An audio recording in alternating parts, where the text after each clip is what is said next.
Oh my. What's up, everyone? Welcome to the Normal America Show. I'm your host, robnoerr, with hoodie on today. Look, my best John Fetterman look. Hope you all had a great day. I know I did. Spending time with the family, always the best day. So I could tell you a little about what my day was about. But first, you might be saying, what song was that played? That was a 16-bit rendition of one of my favorite songs ever, wrestling theme song for the American Dream, Dusty Rhodes, baby. I wined and dined with kings and queens, slept in the alley eating pork and beans. I read today on Twitter that Dusty passed away, but his son Dustin Rhodes, if you ever watched wrestling, he portrayed the character of Gold Dust. His brother Cody, who's a big wrestler, Cody Rhodes, their mother passed away today. So sad. But I was thinking about the American Dream, Dusty Rhodes. Back when wrestling was cool. Was it ever? I thought so. But in some positive news, though, it appears as if Hamlin, the Bills player that collapsed, is conscious and writing, which is a good sign. So maybe some good news on that front. I spent my day burning boxes and taking garbage out where I live in Pennsylvania here. Ever since Christmas, I have not had a day off work that it wasn't raining or snowing. And so it's difficult to burn all those boxes you get for your Christmas gifts and stuff when it's raining out. So today was my chance. It was actually a nice day out. So that's what I did. Most of the day I burnt boxes from Christmas toys, and my wife made an awesome dinner, and here I am. So hope you all had a fantastic day as well. Followed some of the drama. I guess my friend Let's Be Frank streamed 7 hours of the debate on the House floor on speaker. Whew, that'd be a long day. I've streamed 24 hours, but I'm talking about stuff, 7 hours of just, the establishment Republicans saying, how dare you upset the apple cart? I did go this morning and picked up a few things from town and did a little, video that I uploaded to YouTube talking about an interview segments I saw from Laura Ingram's show interviewing Chip Roy and from Sean Hannity interviewing Lauren Boebert. And just, look, Fox News sucks. Like, we're clear on that, right? I think my audience knew that. I don't watch Fox News. I don't watch almost any of those channels. I don't even watch, like, Newsmax or OAN. What I do is I watch clips that I find interesting from CNN or MSNBC or Fox. I do like Tucker. There's a handful of people that I like, but, Sean Hannity's one of the worst of the worst. Laura Ingram's not much better. When the chips are down, this is always the story, right? When the chips are down, people fold like crazy. In March 2020, when Trump was saying, oh, we need, Kemp's doing a bad job in Georgia, and Sweden's doing a bad job, and Newsom's doing great, and Cuomo's doing great, we need lockdowns. Who was there telling you that was terrible? Me. Who was losing viewers? Me. As meager of the amount of viewers that I have. That was where I was. I had Republicans in office that I had talked to and written to, or people that worked in their, administrations. I had other streamers, all telling me how ridiculous I was. How dare you? 15 days to slow the spread, Rob. Now, 90% of them are like, we knew lockdowns were bad. Mm-hmm. That's, in a nutshell, that's Sean Hannity and Laura Ingraham. They're plants. They're counter-ops. They're shills. They're there to give the impression that, like, oh, yeah, we're populist conservatives. We're tired of the swamp. Drain the swamp. And then what they do, when Chip Roy comes on Laura Ingram's show, she's like, why don't you just give up? Why don't you just, I'm even more right-wing than you, but now's the time to just back the status quo and Kevin McCarthy. So remember that when the speaker vote's finally done, whenever that might be, Monday or 4 months from now, who knows, or anywhere in between, God willing longer. Laura Ingraham will be back. Well, now we're talking about the border again. Back to talking about the border. And, oh boy, tech companies. That'll be Laura Ingraham. But when comes time to do some, because here's what you need to know about Sean Hannity and Laura Ingraham and the rest of them. It's like watching the Yankees play the Red Sox. I remember when that rivalry was really big in the early 2000s to mid 2000s there. I guess mid 2000s. there was a big kerfuffle about while they were playing in the playoffs. I think some of the players from each team went out to dinner.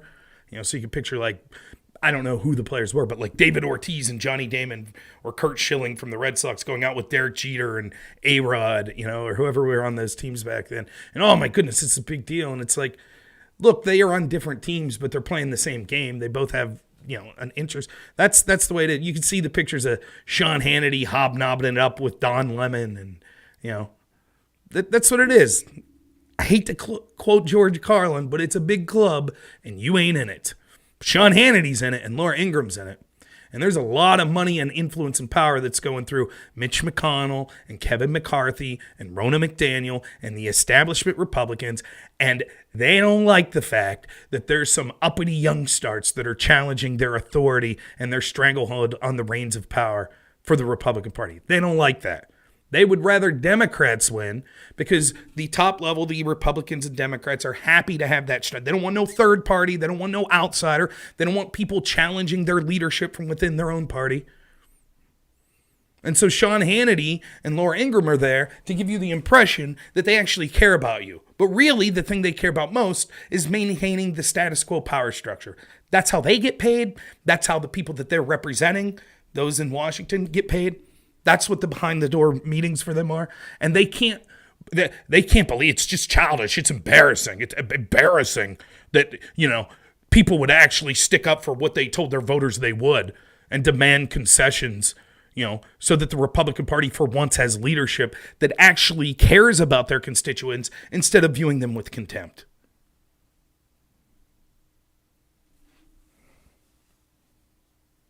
Yeah, I hear you, Sparky. I know. That's different. It was all right to be afraid of COVID. Of course. It could still kill me. I don't know. But yeah, the lockdown. There were people advocating for that stuff, man.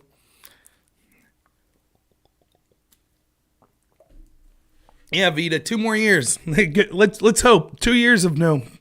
It's so funny. I tweeted out earlier, what's his, I can't remember, the Bacon, Representative Bacon, I think's his name. And he apparently was on one of the shows, that him and Dan Crenshaw and all these people, this is ridiculous. These people are childish. This is not, just listen to everything that the leadership tells us and never question them. That's our role here. Now, one of the big things they're saying is like, well, we need a leader so that Republicans could get there and do things like fight inflation. Fight inflation? These are people that routinely vote for $1 trillion bills and all these massive spending bills. But now if you just put them, just now, all they need, everything you've ever dreamed for the Republican Party, fiscal conservatism and border security and ending authoritarian relationships between the FBI and tech companies, et cetera, all of it will be achieved if you just pick the same old people to run the show. Just pick them, the same old people, and we promise, that's it, just this one last time, pick the same old people, and now they care about you. Now they'll do all those things that they weren't doing when they were in leadership for the past 12 years. Now Kevin McCarthy all of a sudden cares. Trust him. Him and Mitch McConnell are about to get to business. And by the way, re-elect Ronna McDaniel at the RNC. She's doing good too, right? That's their argument. And they're sitting there and telling you with a straight face, we need to get back in session so we can curb inflation. Well, if you're not in session to spend, that'd be one way. It's sad that our government is so bad that we're probably better off with them not being in session. Now, it won't stop them. The Senate and the Mitch McConnell people, they're a rubber stamp on spending anyways. And at this point, the idea that Congress controls the purse strings is nonsense anyways. President will just do what they want through executive fiat. But I don't care. I'm not going to listen to these people. So, but anyways, that's not what we're here to talk about today. That was yesterday's show. What are you doing, Rob? More on that if you follow yesterday's show. Today we're going to be talking about what I consider the current biggest story that's occurring. And that's insane. When you think about the amount of stories that are out there right now. What about FTX and Sam Bankman-Fried? I was reading today, we got a Clinton-appointed judge and a Soros-connected prosecutor. Justice for SBF, right? Hey, man, you get a Venmo transaction for $601. You bet your ass the IRS is coming for you. But If you have a Ponzi scheme robbing people of billions of dollars, well, you can get out on bail and just, loaf around and get interviewed by the New York Times and puff pieces written. Pretty cool, right? Yeah, you got the Ukraine situation, you got the border, you got the crazy amount of lies and misrepresentation we had over COVID. The raid on Mar-a-Lago, remember that? Remember Mar-a-Lago was raided? Are there still Americans in Afghanistan? Who knows? No one's covering the story. Who knows? Right? Massive spending. People can't afford groceries. But I think above all of them, and tons of stories that I'm missing. Right? It's hard to keep your head on all of them. But to me, the biggest story is the Twitter files. And you might say, why? Because everything hinges on the corrupt nature of our leaders, and not just our political leaders, but also our cultural leaders, the institutions that shape our culture and our politics, and the corruption and the hegemony on power they have, and through that corruption, wielding power to benefit themselves at the expense of average people in this country. I don't care, left, right, white, black, straight, gay. Doesn't matter to them, doesn't matter to me. They're all being screwed over. Sure, they'll pay lip service to some groups and push anger at others. White men are the devil and black trans women are the greatest thing that's ever happened or whatever. They don't give a shit. They don't care. More power for them. If that benefits some of the plebes, whatever. It's not their concern. They locked down your kids and laughed at you while they went on vacation. They told you that you couldn't go visit your parents in the nursing home.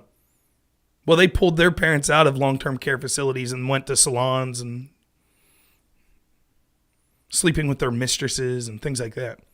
While your kids were locked down, while you were locked in your house. That's what they did. They don't care. They don't care at all. In fact, many of them view you with contempt, particularly if you're someone like me that, is calling out their authoritarianism. I know my friend Zygmunt's in here. Zygmunt's hugely concerned about massive spending. It's a huge issue. But that issue is secondary to the corruption because you could articulate why this spending is causing inflation and isn't sustainable as much as you want. But as long as this corruption exists in all of these institutions, then they'll control that narrative and your voice won't get out there. And they'll control our elected leaders that have these purse strings and your voice won't get in there. And so what the Twitter files story represents is the argument that we've been told over and over again that there wasn't censorship of certain ideas and there's no such thing as a deep state. It's all garbage. The evidence is out there. But the problem is, it's out there in an environment where these stories are so fast and so crazy. And the propagandists and the establishment have controlled the narrative so effectively. And so many people in this country and around the world are willing to lap up that narrative because they're too busy thinking Orange Man bad or you're terrible because you didn't wear a mask into Walmart or whatever. That even with the information coming out there, it's just being ignored and being called a nothing burger. And so the mainstream media is not covering the Twitter files.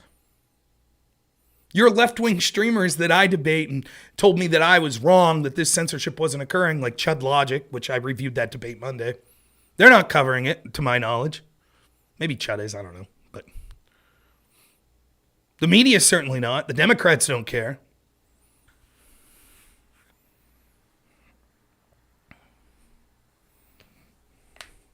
And so I thought, let's go through them all. That's the plan tonight. We're going to start at Twitter Files 1.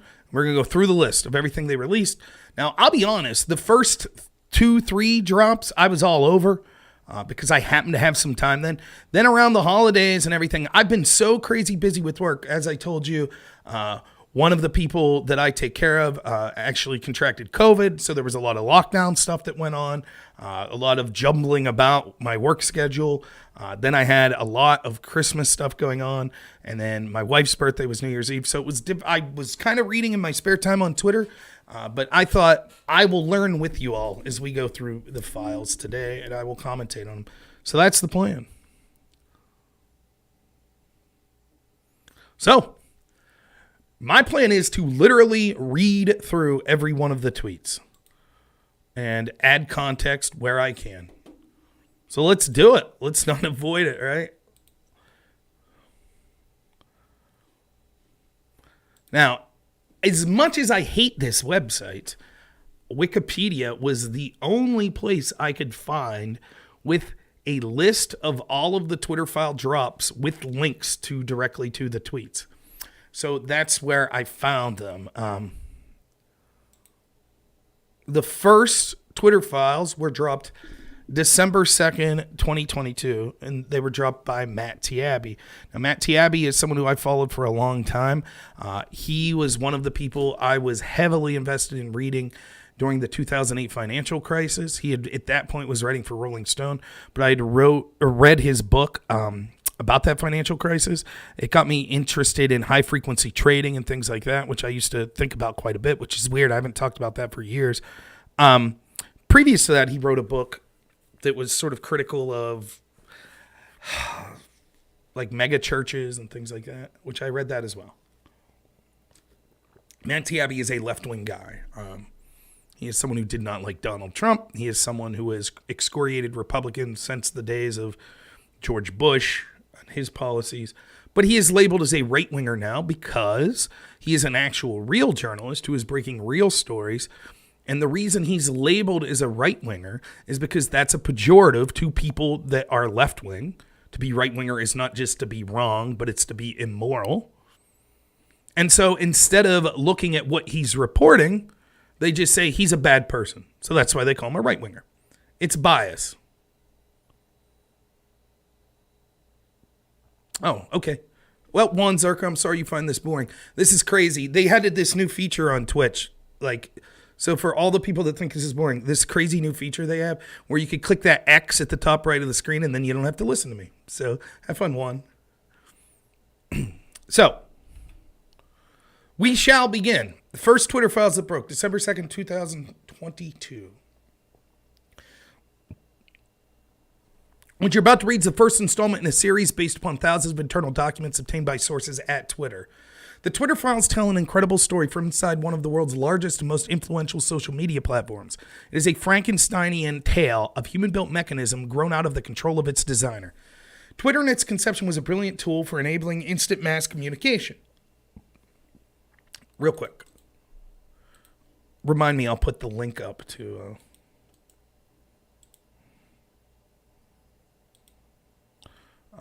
so you can follow along if you like. So, boring at first, I get it. Twitter in its conception was a brilliant tool for enabling instant mass communication, making a true real-time global conversation possible for the first time. In an early conception, Twitter more than lived up to its mission statement, giving people the power to create and share ideas and information instantly without barriers. Time progressed, however. The company was slowly forced to add those barriers. Some of the first tools for controlling speech were designed to combat the likes of spam and financial fraudsters. Slowly, over time, Twitter staff and executives began to find more and more uses for these tools. Outsiders began petitioning the company to manipulate speech as well, first a little, then more often, then constantly. By 2020, requests from connected actors to delete tweets were routine. One executive would write to another, more to review from the Biden team, then the reply would come back handled. And so, as we expected, and again, if you go back Monday when I reviewed the debate with me and Chad Logic, I was putting links to lawsuits that were occurring that were talking about... what was it called? The teleporter or whatever, the actual portal that they used for people in government as direct communication to people in Twitter to censor certain things. There were lawsuits filed about this. I've been talking about this for around 2 years. But I'll take a brief moment here. One, thank you so much for the suggestion. Juan Zarka, everyone says, if I want my content to get views, it can't be boring. One of the things I think that people like when I do is when I fight with people in the chat and things like that. And so, one, I really appreciate how helpful you're being to me right now. It's very amazing. It's not every day that you get someone as helpful calling in, telling you that the content you're doing is boring and you need to listen to them. Now, you might be saying, well, geez, Juan seems to know a lot about this. Why doesn't he do his own stream? Clearly, as someone who's such an expert in, drumming up anticipation and excitement for these streams. Surely but no, what you need to understand is Juan is so graceful. He's so fantastic that he's willing to give up his time, right? He's willing to give up his time to come here and show me how to have a good show. And Juan, I get it. I totally get it, right? That makes sense. And one of the things people like when you're actually going at people in the chat. So I'll tell you what I'll do, Juan. I thank you so much, so much for you being so great. And what I'll do to add a little excitement is we'll just ban you. So see you later, Juan. Thank you so much for adding excitement to the show. Now back to the Twitter files. This is nice of him, though, wasn't it? Oh, look, it's me. Wasn't that nice of him? Nice of him to add a little excitement to the show. Thanks so much, Juan Zerko. Anyways. Celebrities and unknowns alike could be removed or reviewed at the behest of the political party. Both parties had access to these tools. For example, in 2020, requests from both the Trump White House and the Biden campaign were received and honored. Now, this is like the one tweet that the media focused on. Oh, the Trump White House could do this too. Yeah, it'd be bad if that was the case. But it's not so much that this could happen once in a while. It's certainly something that needs to be reviewed anytime the government's working in one of the highest public discourse platforms and encouraging censorship. There are questions surrounding the First Amendment. But the problem is the one-way slant that this was put on. And as I've talked about before, it's not just Twitter. Thank you so much, Muff Cheese, for the donation. I appreciate it. It's that almost every one of our institutions do this. The academic world, the entertainment industry, the traditional propagandist media, the tech companies, corporate America. They're all pushing the same narratives. They all despise sort of populists and populist conservatives particularly. And so one place where people could go is where they could communicate to each other directly in social media.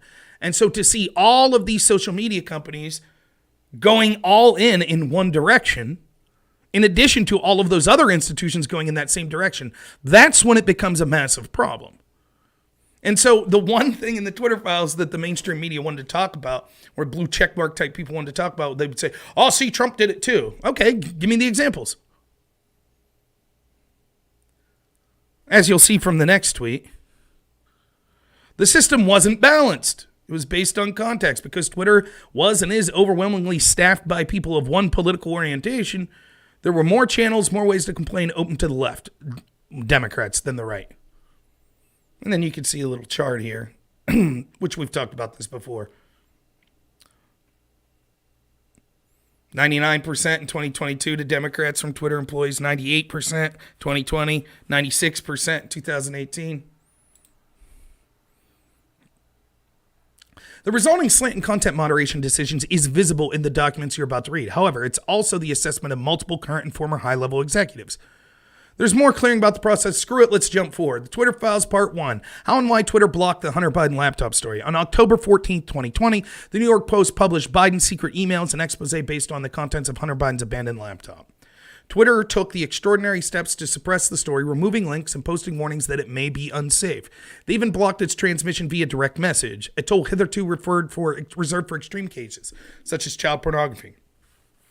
White House spokesman Kayleigh McEnany was locked out of her account for tweeting about the story, prompting a furious letter from Trump campaign staffer Mike Huckabee, who seethed, at least pretend to care for the next 20 days. Again, this was suppressed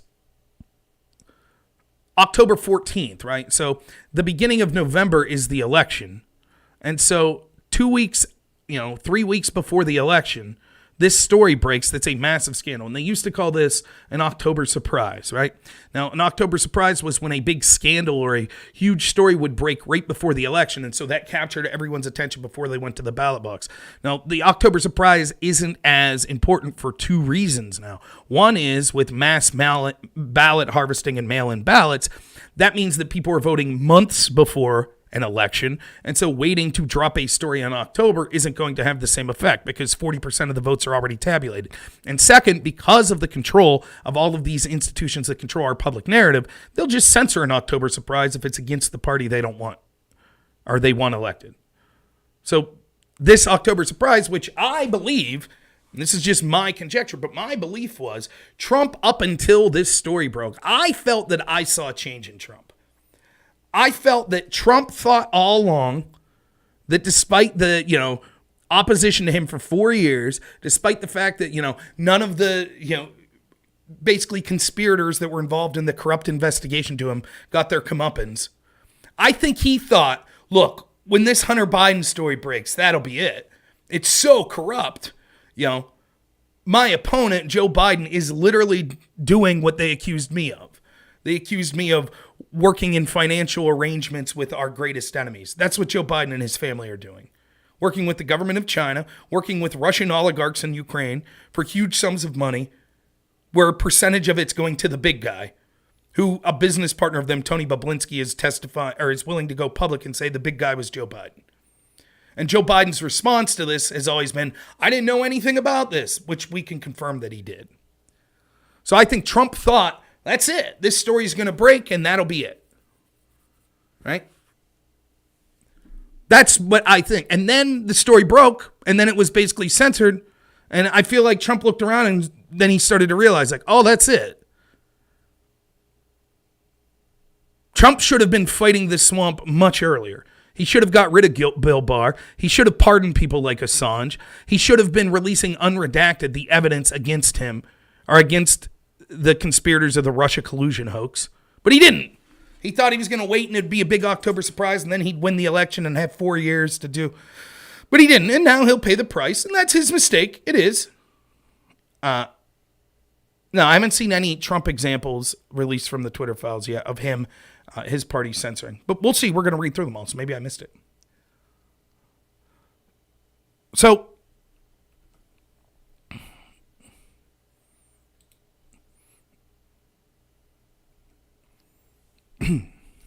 and so here you see, this is what Matt Taibbi's talking about from Mike Hahn. Kayla McCaney's been locked out of her account for simply talking about the New York Post story. All she did was cite the story firsthand reporting that has been reported by other outlets and not disputed by the Biden campaign. I need an answer immediately on when and how she will be unlocked. I also don't appreciate how nobody on this team called me regarding the news that you'll be censoring news articles. Like I said, at least pretend to care for the next 20 days.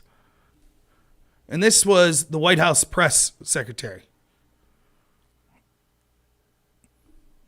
Imagine if they locked Jean-Pierre out of her account.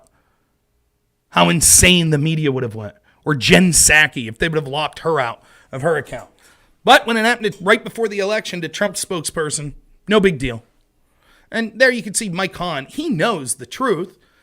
All of us knew. We all knew that these companies were censoring people that were conservative or populist. We knew it. And that's why Mike Hahn says, can you just pretend to care for 20 days now? Moving on.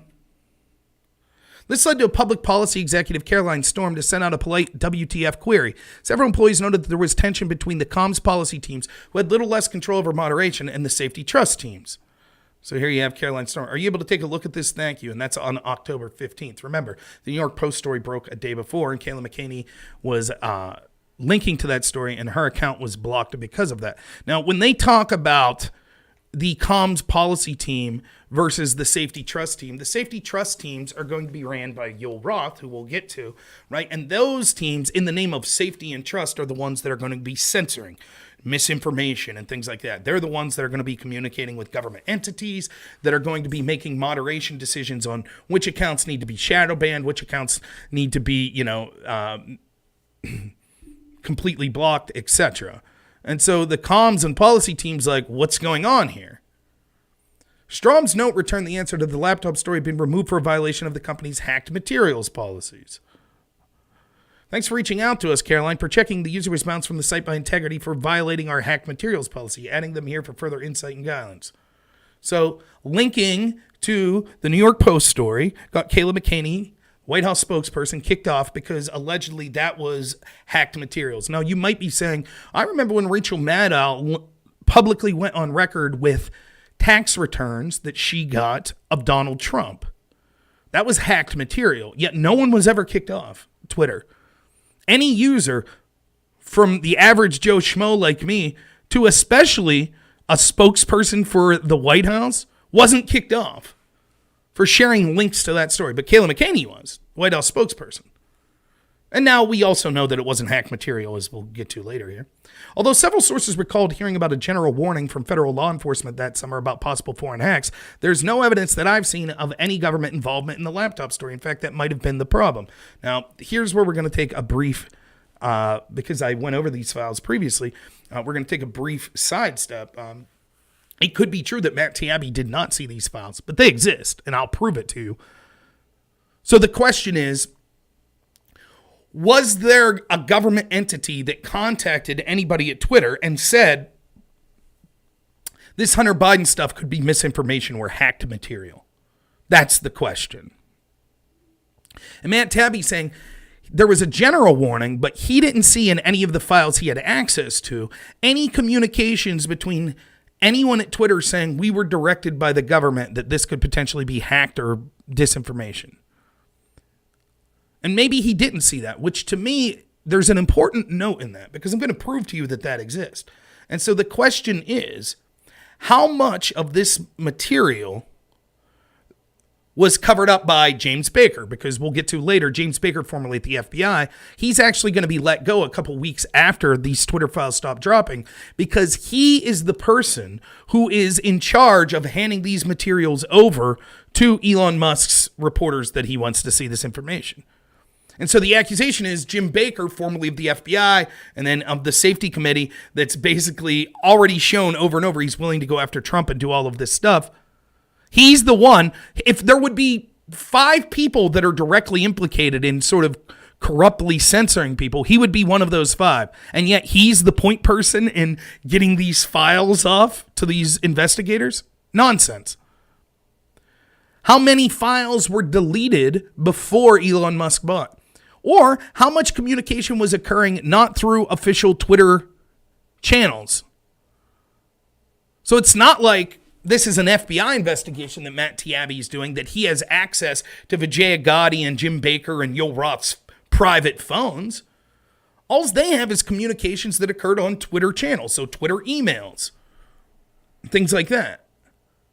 So it is entirely possible that Matt Taibbi was like, look, I didn't see anything from the government. However, if we go to Miranda Devine, now Miranda Devine is the woman for the New York Post, by the way, America's oldest newspaper, who actually broke the Hunter Biden laptop story. And she writes this on December 4th, 2 days after the Twitter files. FBI warned Twitter during weekly meetings of the Hunter Biden hack and leak operation. The FBI warned Twitter during weekly meetings before the 2020 election to expect hack and leak operations by state actors involving Hunter Biden, and likely in October, according to sworn declaration by Twitter's former head of security, Yoel Roth. The warnings were so specific that Twitter immediately censored the Post scoop about Hunter Biden's laptop on October 14, 2020, citing its hacked materials policy. The extraordinary revelation for the first time lays bare how the FBI was involved in pre-bunking of a story of the laptop, which had been in the Bureau's possession for almost a year. Quote, I was told in these, this is Yoel Roth, who is basically third in command when it comes to these censorship decisions. You had Jack Dorsey, who was sort of the CEO. Then you had Vijaya Gotti, who was underneath him. And then Yoel Roth was underneath her.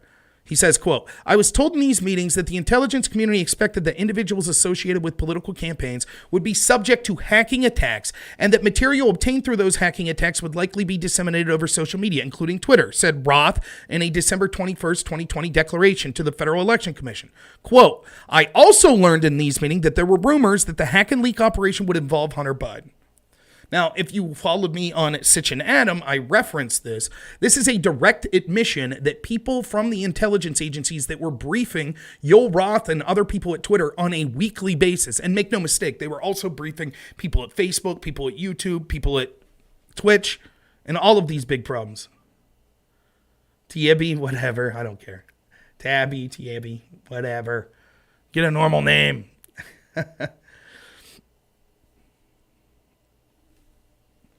So under sworn deposition, Yoel Roth says, yeah, these government agents were telling me in these meetings that there was going to be, thank you, Gizmo, thanks for the donation. There was going to be hacked material about Hunter Biden. That is direct interference in our election by the FBI, by these intel agencies. Not just to Twitter, but also to Facebook and Google and all these other places as well. And as we've gone through before, Rasmussen polling showed that up to 1/3 of Democrats said that had they been aware that the Hunter Biden laptop story was real, that they would have potentially changed their votes. That's in a election that was basically decided by 40,000 votes in 3 states. That is stealing of an election. That is the FBI interfering in an election. They knew damn well at the time they were doing these briefings with Twitter, they knew that the Hunter Biden laptop was not hacked material. They knew it was real because they had had the laptop for almost a year, for about 9 to 10 months. Bruv What says, do I want to debate you for $100 to $200? What do you want to debate on? I'm not one to take debates just for money unless it's a huge sum of money. If I'm going to waste my time debating someone who wants to pay me for the use of my platform. So it would have to be much more than $100 or $200. But if you want to talk, you can keep your money. And if it's a debate that I find something that I'd like to talk about, sure. You want to debate me on the Twitter files being fake news? Sure. You want to do it right now? You keep your $100 to $200. You come on right now, I'll give you 5-10 minutes. If I like the direction it's going, I'll keep you around longer. Find my headset.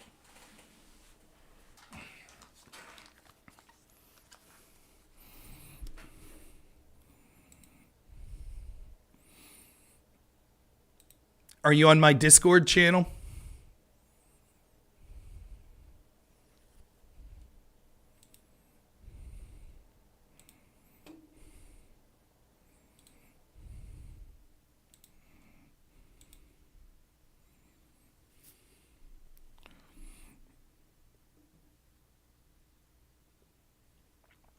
Yeah, bruv, I'm not giving you $100. That's funny. Tell you what, though, if you admit right now that you're just joking so I could go back to my show, we'll let it slide. How's that sound? If you want to have an actual debate, let me know. But don't waste my time.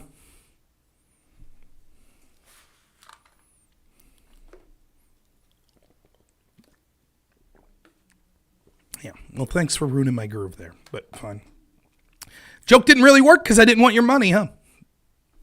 Anyways. That's what that was, interference. Anything that they claimed, and it's not just this interference from almost all of our institutions, all pushing in the same direction. The media, the entertainment industry, academia, these social media places, all of them were pushing this way. But they were doing it more than just this Hunter Biden laptop story. Our entire public discourse is shaped by this.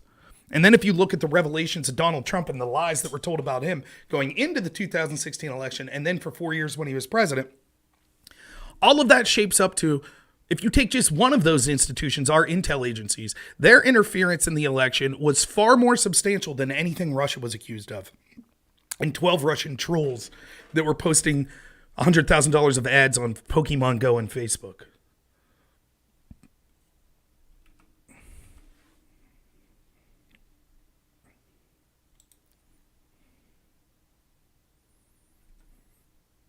Let's continue. The decision was made at the highest levels of the company, but without the knowledge of CEO Jack Dorsey. The former head of legal policy and trust, Vijay Gotti, played a key role. They just freelanced. It's how one former employee characterized the decision. Hacking was the excuse, but within a few hours, pretty much everyone realized it wasn't going to hold, but no one had the guts to reverse it. In other words, they knew that it was garbage. This wasn't hacked material, just like the FBI knew. It doesn't matter. What they do is keep the lie up until it's no longer relevant. Once the election's over, then all these media places and Yoel Roth and all them can go back and go, yeah, our mistake. Right. Once the guy they wanted won, then they could say, oh, okay. That's constantly the MO of these people. They call you a crazy conspiracy theorist.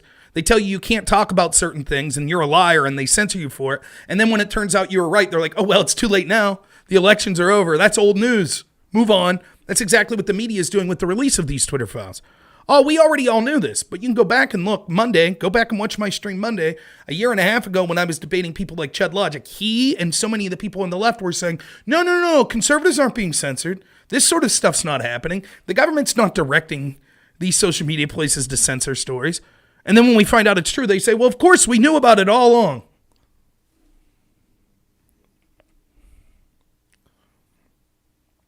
You can see the confusion following a lengthy exchange, which ends up including Gotti and former Trust and Safety Chief Yoel Roth. Comms official Trenton Kennedy writes, quote, I'm struggling to understand the policy basis for marking this as unsafe.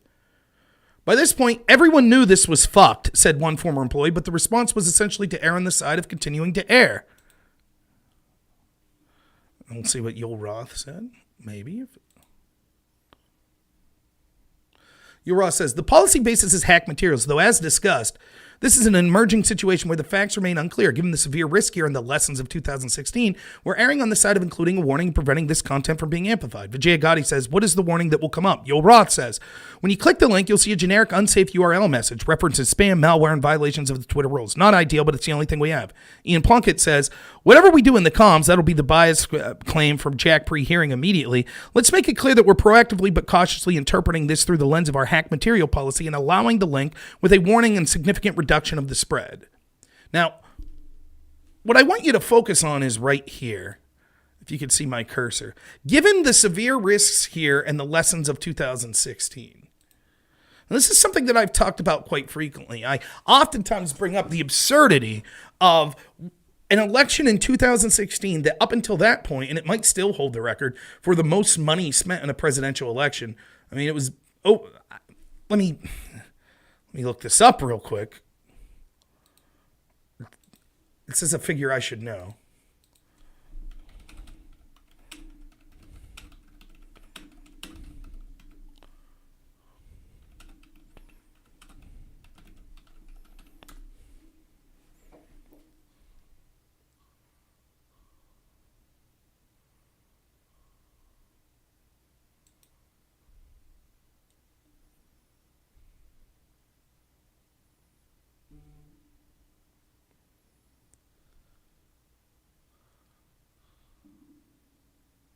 Oh, you know what?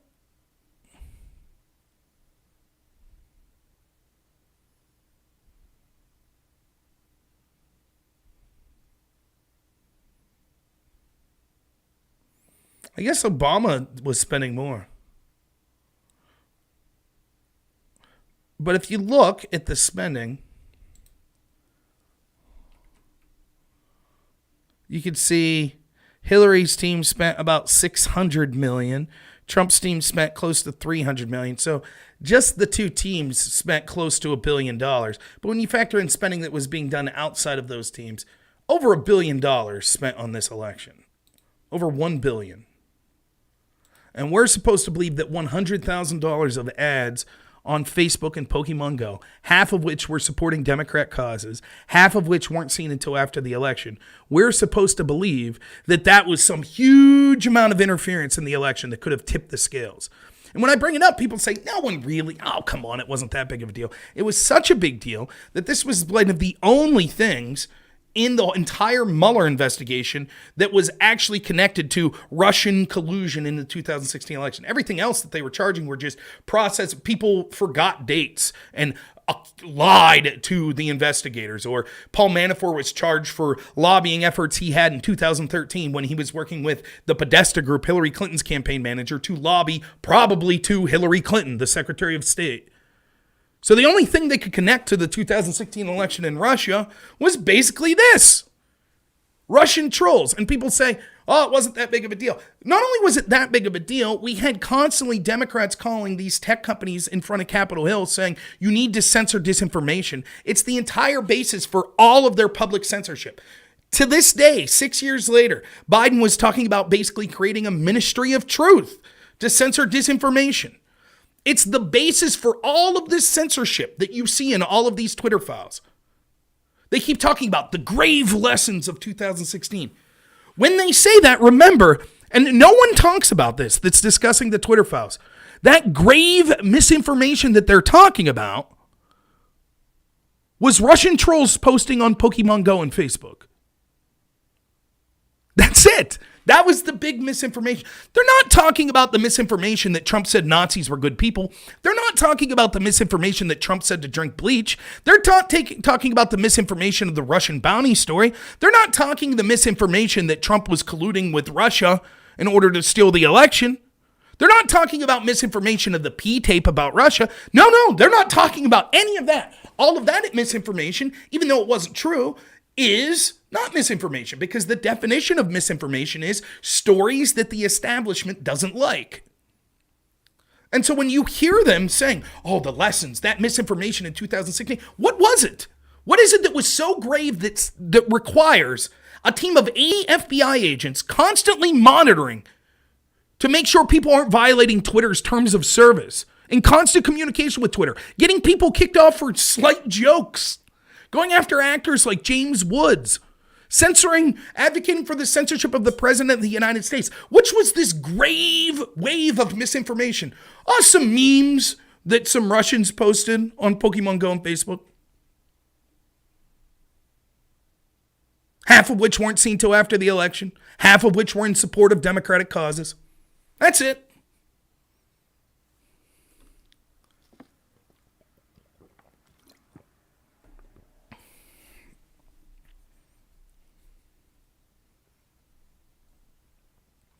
And so I thought that was amazing. I didn't hear anyone talk about this in this first batch of the Twitter files.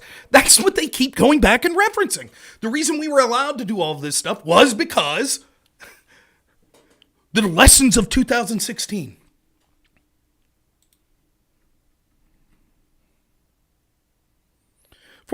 Former VP of Global Comms, Brandon Borman, asked, can we truthfully claim this is part of the policy? To which former Deputy Counsel Jim Baker again seems to advise staying the non-course because caution is warranted. Now, this is a guy formerly at the FBI who resigned in 2018 because he was inappropriately giving messages to the media. He is one of the FBI agents that was working with Hillary's team to spread the false Alpha Bank story, claiming that there were pings from Trump Tower to this Russian bank and that Trump was, possibly financial improprieties with Russia. A garbage story concocted by Hillary Clinton's team where they paid a tech guy, I forget the name of the tech guy, but they paid this tech guy who was working for Hillary's team to inappropriately use what his job was to get a bunch of DNS data about Trump to spread these Russia collusion stories. It's that Jim Baker who still had connections to the FBI. And this is what he says.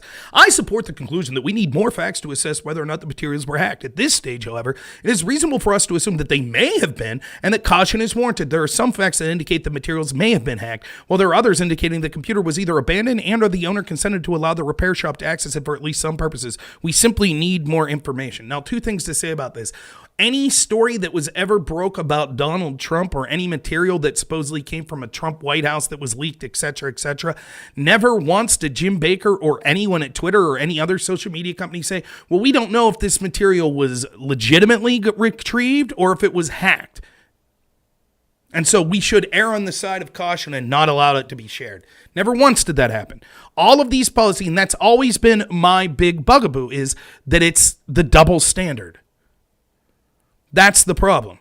That's the problem with Twitter's terms of service. If they enforced it equally to everyone, you might say, well, I don't like those terms of service, but it was equally enforced, it would be more palatable. But it's every single time. Every time there's an FBI investigation, the standards are double. Easy as possible to people that are Democrats or establishment, hard as possible against people that are considered not. Terms of service, same thing with these companies. The other thing to say is James Baker still had contacts at the FBI. There is no way that he didn't know that the FBI had the Hunter Biden laptop since 2019 and that he couldn't have reached out and found out that it wasn't hacked. A fundamental problem with the tech companies and content moderation, many people in charge of speech care little about speech and have been told the basic to outsiders to wit. In one humorous exchange on day one, Democratic Congressman Ro Khanna reaches out to Gotti and gently suggests she hop on the phone to talk about the backlash regarding free speech. Khanna's the only Democrat official I could find in the files who expressed concern, which kudos to Ro Khanna for that, for real. Gotti replies quickly, immediately diving into the weeds of Twitter policy, unaware Khanna's more worried about the Bill of Rights.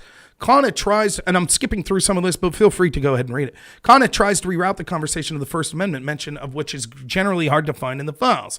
Within a day, head of public policy Lauren Kuberson receives a ghastly letter report for Carl Sabo of the research firm NetChoice, which had already pulled 12 members of Congress, 9 R's and 3 Democrats from the House Judiciary Committee to Representative Judy Cho's office. NetChoice lets Twitter know a, quote, bloodbath awaits in the upcoming Hill hearings, with members saying it's the tipping point, complaining that tech has grown so big that they can't even regulate themselves, so the government may need to intervene. And this is hilarious, right? Like, think of how this works. And when you talk to people like Pisco, it's one of the hilarious things, right? Pisco has this both sides do it thing, right? So one of the exchanges I had with him in the previous months, as these stories were breaking or right before they broke, was this, that Republicans were like, stop censoring people for political ideology, and if you don't, we might take away Section 230. And Democrats are saying, you need to censor our opponents more, and if you don't, we might need to step in and regulate. And Pisco says, same thing. Same thing. I'm against the government coming in for either way. And so basically, Pisco's fine, and people like that are fine, that the government, in the form of the Department of Homeland Security and a subset of them and the FBI, were actively working with Twitter on a weekly basis to censor certain accounts. They're fine with that. Doesn't consider that inappropriate government intervention. But if Democrats say, if you don't censor our opponents more, we'll intervene, and Republicans say, if you don't allow free speech, we'll intervene, he weighs that as the same. Rodney Jaffe, thank you, Vita. Yes, absolutely. That's the name of the tech. And so isn't it ironic? Like, think of how this works. The Democrats and Democrats and intel agents that are sycophantic to their side in the FBI, the Department of Homeland Security, they're encouraging the censorship of people based on political ideology. Then Twitter follows through with it and censors the Hunter Biden laptop story. And then people's response on Capitol Hill is, oh boy, we may need to intervene. Now, you can understand why the Republicans would do that, but the Democrats use it. Oh, geez, yeah. What, you listen to us and you put your thumb on the scale politically? Well, maybe we need more control over you then. Sabo reports to Twitter that some Hill figures are characterizing the laptop as Tech's Hollywood Access moment, or Access Hollywood moment. The First Amendment isn't absolute. Sabo letter contains chilling passages relaying Democrat lawmakers' attitudes. They want more moderation, and as for the Bill of Rights, it's not absolute. And I think I haven't heard anyone else. This is amazing. Now, remember, who is Carl Sabo? Well, he is doing... Internet's slow here. Carl Sabo's the research firm NetChoice, who is polling members of Congress. So he polls these Democrats, and look at what they say here. And the part that everyone focused on isn't the part that I'm most concerned with. So they say, let me, by the way, let me scooch this over. Oh, no. So you can read a little, huh? You're fine. Says the Democrats, meanwhile, complain that companies are inept. They let conservatives muddy the water and make Biden campaign look corrupt, even though Biden is innocent. It's a lie. The laptop's real. They linked this to Hillary Clinton's email scandal. She did nothing wrong, but because the press wouldn't let the story go, it became a scandal far out of proportion. One, the press is 90% on the Democrats' side. As I tell you all the time, that's never good enough for them. They need 100% capitulation. When your ideas are as terrible as the establishment Democratic Party, the only way that you could get those ideas through is to control the flow of discourse. Hillary Clinton did do something wrong, even though it wasn't brought to a criminal standard because we have a corrupt FBI. Even they admitted that what she did was wrong. So it wasn't a scandal because of the press. It was a scandal because of what Hillary Clinton did. Democrats continue. In their mind, social media is doing the same thing. It doesn't moderate enough harmful content, so when it does, it's like it did yesterday, it becomes a story. If the companies moderated more, conservatives wouldn't even think to use social media for disinformation, misinformation, or otherwise. The Democrats were in agreement. Social media needs to moderate more because they're corrupting democracy and making all truth relative. When pushed on how government might insist on that, consistent with the First Amendment, they demurred. The First Amendment isn't absolute. Now, everyone focuses on this bottom portion, which is scary, which is Democrats saying, we think that more conservatives need to be censored, because it's making truth relative. In other words, we as Democrats determine what the truth is, and we don't want people being able to challenge that because then they might not believe our truth. And if you don't believe that's how they think, go back and watch the Kavanaugh debacle where you saw people like Cory Booker and Kamala Harris continue to say it was Christine Blasey Ford's truth. Her truth is. That's what they believe. They believe the truth is subjective. To them, it's just the truth is whatever we say it is. And so therefore we should censor people that disagree with us because it becomes relative. People might say what you're saying isn't the truth, and that's not good for the Democrats. And as far as the First Amendment, they say the First Amendment isn't absolute. So therefore there is room for Democrats to say we want our opponents censored more. But I think an even more chilling passage, and I didn't hear anyone but me talk about this, is the last line in this, the last two lines in the paragraph above. And I'm going to go slow here. In their mind, social media is doing the same thing. Quote, it doesn't moderate enough harmful content. And in this case, what's the harmful content that they're talking about? The Hunter Biden laptop story, which ends up being a true story. That's to them is harmful content that needs moderated. So when they do, it becomes the story. So when you hear people saying, wow, even now you see journalists, and Yoel Roth himself has came out afterwards and say, yeah, we shouldn't have censored that. Turned out to be a true story. Now, I already explained. It's because they already got the impact they wanted. The election, the guy they wanted won, and so no harm now. You could say, whoops, our bad. Anyways, moving forward. But what the Democrats are saying here in real time as this censorship's occurring is the reason that people are saying this is outrageous. You're putting your thumb on the scale of the election. You're censoring America's oldest newspaper. The reason that this is a story is because it doesn't happen all the time, and it should happen all the time. You know, if we would just censor all Republicans ever, then this wouldn't have been a story. That's what they're saying here. And if you don't believe me, look at this last line. If companies moderated more, conservatives wouldn't even think to use social media for disinformation, misinformation, or otherwise. Well, how do they define disinformation and misinformation? Stories they don't like. The truthfulness of it is irrelevant. Such as the Hunter Biden laptop story. True story. Wasn't hacked. Was legitimate. The emails were legitimate. But they consider that disinformation because they didn't like it and it could have hurt them in the election. And then they go on to say otherwise. Read that sentence again. Conservatives wouldn't think to use social media for disinformation, which is anything they say, misinformation, same thing, or otherwise, which is anything. In other words, what this line shows is the Democrats that were polled said, if we just censored conservatives more, they would stop using social media to talk about politics, which is their goal.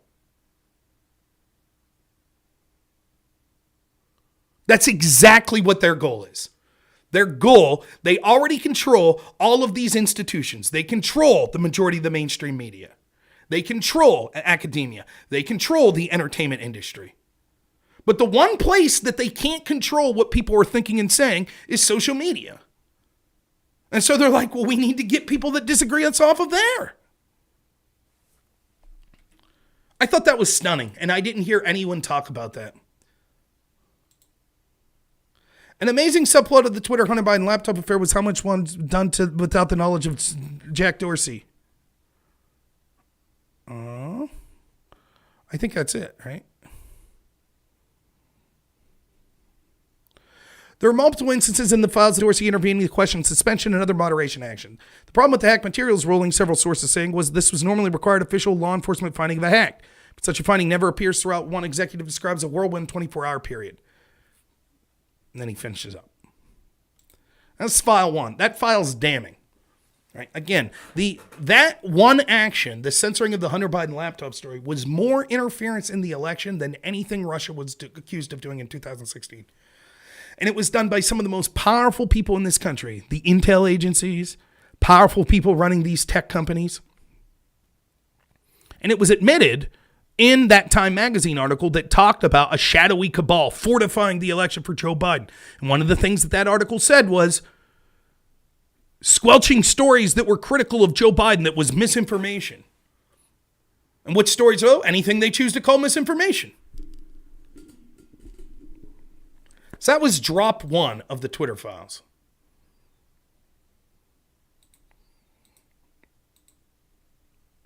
Holy cow. We ain't gonna get through them all tonight, are we, boys? We're 50 minutes in, and that's file one. There's 12. We'll try to go faster. Twitter file supplemental.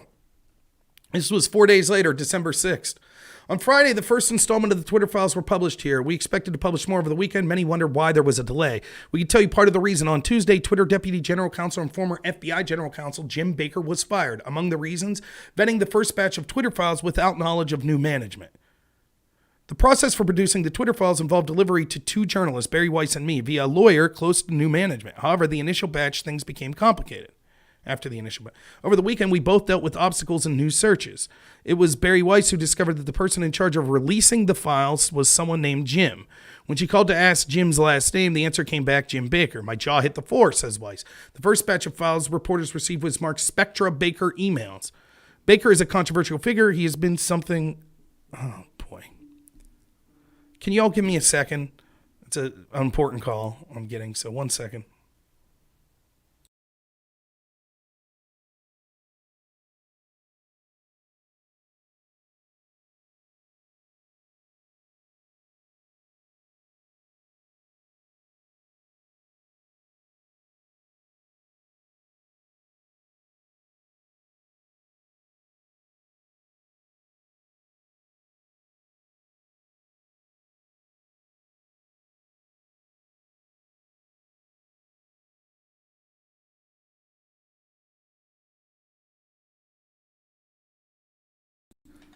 That was my mom.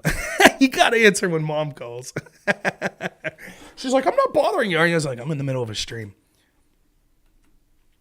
So, anyways, we'll continue.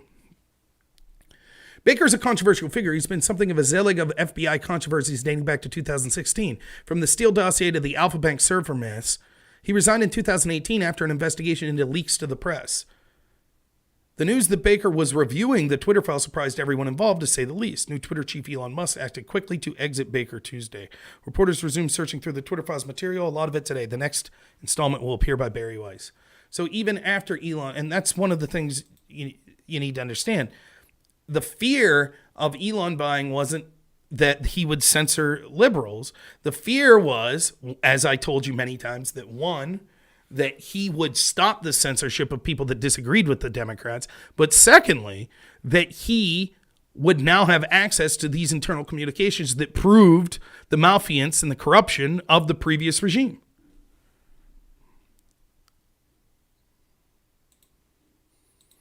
Twitter files number 2. This is Bari Weiss. Bari Weiss, also a left-leaning reporter, used to work for the New York Times. Twitter's secret blacklist. And this was December 8th, so 6 days after the initial release. A new Twitter files investigation reveals that teams of Twitter employees build blacklists, prevent disfavored tweets from trending, and actively limit the visibility of entire accounts or trending topics, all in secret. This is exactly what my debate with Chud Logic was about, that it's not just, there were 3, if you go back and watch that Monday, me reviewing that debate, I said there were 3 main topics that I wanted to hit on. Censorship of regular people that are right-wing or populist. Censorship of high-profile people like Donald Trump, politicians, actors, etc. More high-profile people that are right-wing or populist. And third, topics that were censored. So not the people, but the topics that you couldn't talk about, and how almost all of them would be going against the establishment orthodoxy. And that's what she's saying here, that this is going to show that Twitter employees built blacklists, preventing disfavored tweets from trending, and actively limited the visibility of entire accounts or trending topics, all in secret. Now, one thing I want to mention, I didn't mention at the top of this, yes, I understand many people that watch this show will know of much of this because I was talking about it 2 years ago, if not longer. And there were many other people talking about this sort of stuff. But it's always important because you have to understand, we are a fringe that look into this stuff. The amount of people that are watching content like me, there's nearly 60 people watching me on multiple platforms right now on a Thursday night. That's not the average person. And the average person are probably better than all of us, to be honest. They might have more lives, you know. So they might hear someone like me say this stuff and be like, we don't know. But once the proof's out there, through their words, straight through the horse's mouth from these Twitter employees, through their internal communications, it wakes a lot of normies up. Yeah, normies are scum too. We're all scum. But it also shows how the people that should care about it, in particular journalists, don't, and they're covering it up. Because it was always an act of collaboration through these institutions to censor populist. And when I say populist, I don't just mean right-wing. I don't even know populist is the right word. People that are critical of the establishment. In other words, our institutions haven't been doing so great for the average people. And so one of the ways they maintain their power is controlling the conversation. So enough people aren't realizing how we're all getting screwed over by these people in positions of power in the entertainment industry, in corporate America, in Silicon Valley, in academia, in the media, in Washington, in politics. And so they control the information. Moving on. That's why they're not covering the files. Twitter once had a mission to give everyone the power to create and share ideas and information instantly without barriers. Along the way, barriers were erected. Take, for example, Stanford's I can never pronounce his name, Bhattacharya, who argued that COVID lockdowns would harm children. Twitter secretly placed him on a trends blacklist, which prevented his tweets from trending. Again, accurately predicted that lockdowns would harm children, which they did, immeasurably, monstrously, in order to protect and consolidate power for the powerful. The first group of people we punished were the most innocent, children. That's what we did with lockdowns, despite the fact that all science told us it would be a disaster. And so one of the ways they were able to do that was control the flow of information and censor people and, take down the reach of people that were accurately pointing this out. Or consider popular right-wing talk show host Dan Bongino, who at one point was slapped with a search blacklist. Twitter set the account of conservative activist Charlie Kirk to do not amplify. Twitter denied it does such things. In 2018, Twitter's Vijay Gadde, then head of the legal policy and trust, and Kayan Bekpour, head of product, said, "We do not shadow ban." They added, "And certainly we do not shadow ban based on political viewpoints or ideology." That is a lie. What many people call shadow banning, Twitter executives and employees call visibility filtering, or VF. Multiple high-level sources confirmed its meaning. And again, this is very similar to what Dr. Fauci did when he was asked directly under oath by Rand Paul, "Did you fund gain of function into Wuhan lab?" And he said no. And then when we find out he did, he'll say, "Well, we don't consider that gain of function." They constantly rely on these semantic arguments, right? So they're like, "Oh, no, we don't shadow ban. We don't shadow ban. What we do is visibility filtering," which is everything everyone understands shadow banning to be. But we don't call it shadow banning, as if that makes it okay and not a lie.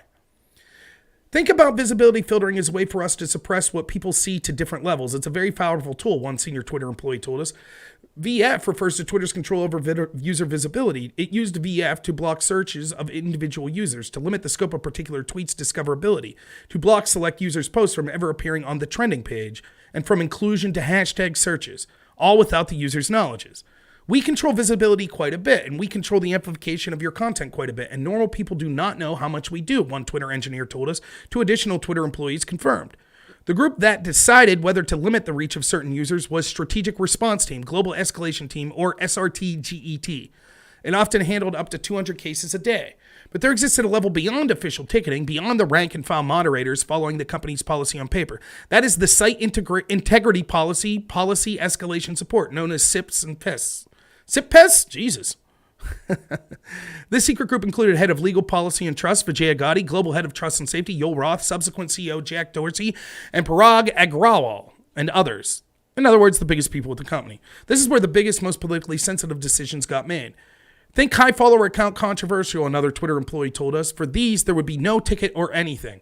One of the accounts that rose to this level of scrutiny was Libs of TikTok, an account that was on the trends blacklist and was designated as do not take action on user without consulting the SIP. The account, which Chair Rychek began in November of 2020 and now boasts over 1.4 million followers, was subject to 6 suspensions in 2022 alone, Rychek says. Each time Rychek was blocked from posting as long as a week. Twitter repeatedly informed Rychek that she had been suspended for violating Twitter's policy against hateful content. But an internal SIPS memo from October 2022, after her 7th suspension, the committee acknowledged that the LTT is not directly engaged in behavior violative of hateful conduct policy. The committee justified her suspension internally by claiming her post encouraged online harassment of hospitals and medical providers by insinuating that gender-affirming healthcare is equivalent to child abuse or grooming. Again, if you're against the mutilation of children, you're not allowed to say it because then other people will get upset about it and voice their concerns. Now, under this same rationale, can anyone explain to me why every account that talked about racist police should not also have been banned? To my knowledge, there hasn't been one hospital lit on fire by people that were upset. Thank you so much, Burning Heaven. Not one hospital lit on fire by people that were upset by the sort of things that Libs of TikTok were accurately talking about.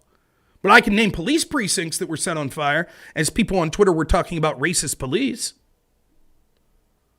Were they banning them for hateful conduct? They would say, well, no. They have the right.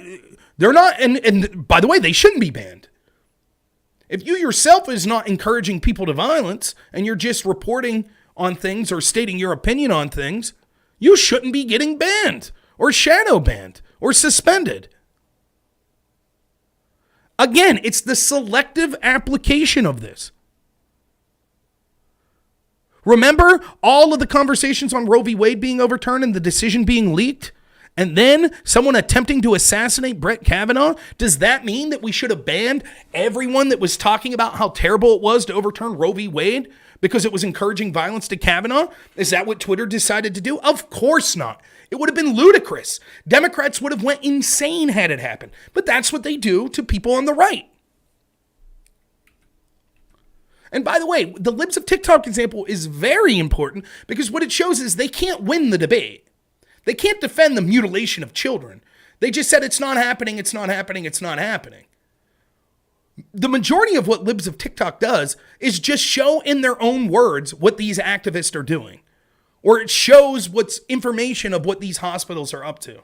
That's it. And that's considered hate speech.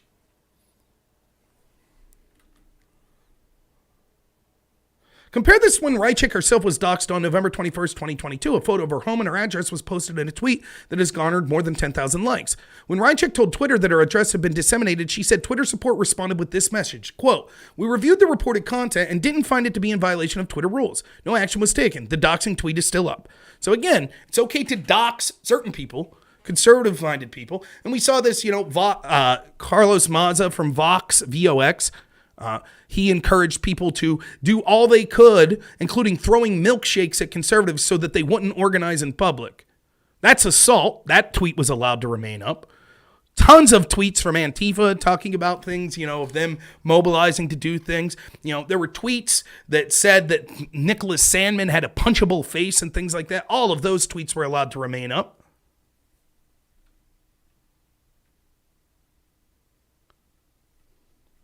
Matt C. says, I have no idea why Rob thinks the left is breaking a rule that they never professed to follow. It's not that they didn't profess to follow it. I'm not talking about the left, Carlos Maza. I'm talking about Twitter. Twitter just said they did profess.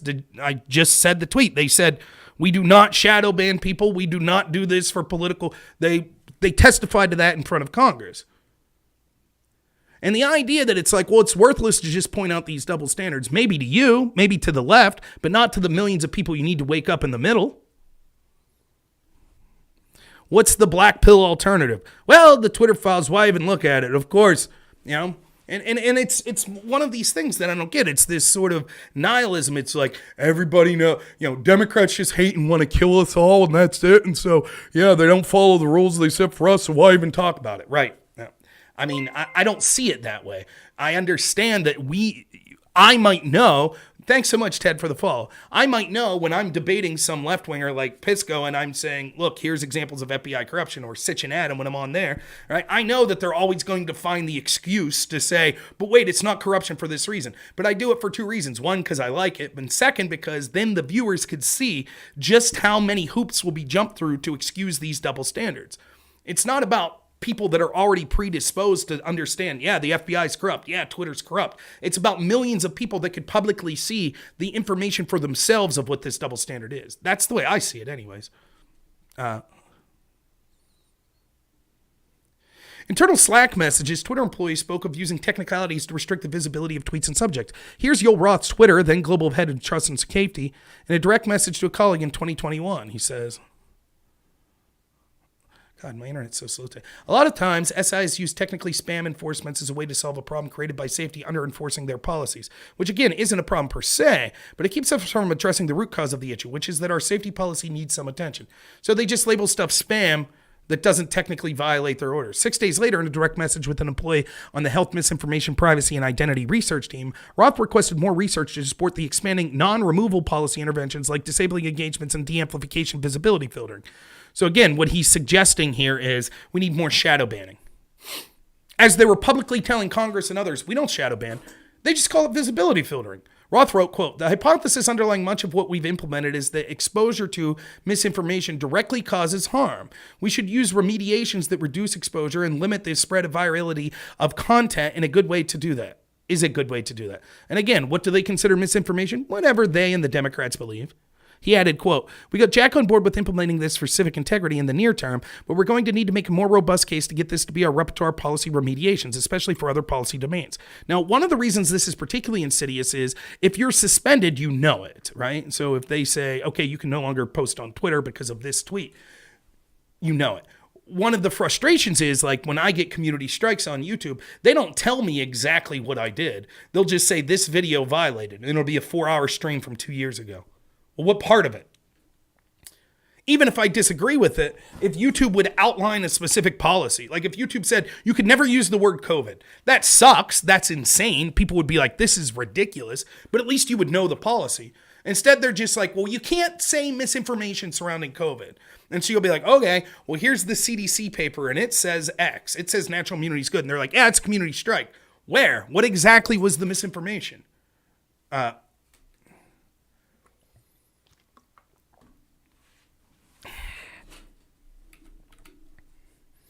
Yeah, again, Matt, I don't understand I don't understand this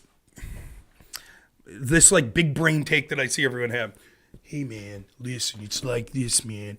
There are no such things as double standards because they feel they're better than you. Yeah, dude, it's like a misnomer and it's worthless to even point out double standards because it's like, it's not a standard because they haven't agreed to abide by it. The standard's only for you, and therefore it's not double. Whoa. Right. That is a semantic argument that's technically true, that they feel that they're more moral than you and smarter than you and better than you. And so they're able to do things to you because the ends always justifies the means, which means that you shouldn't be held to the same standards as them. That's true when it comes to enforcement of these policies. That's true when it comes to tactics like violence and censorship and doxing. That's true when it comes to enforcement through the FBI. That's true when it came to COVID policies.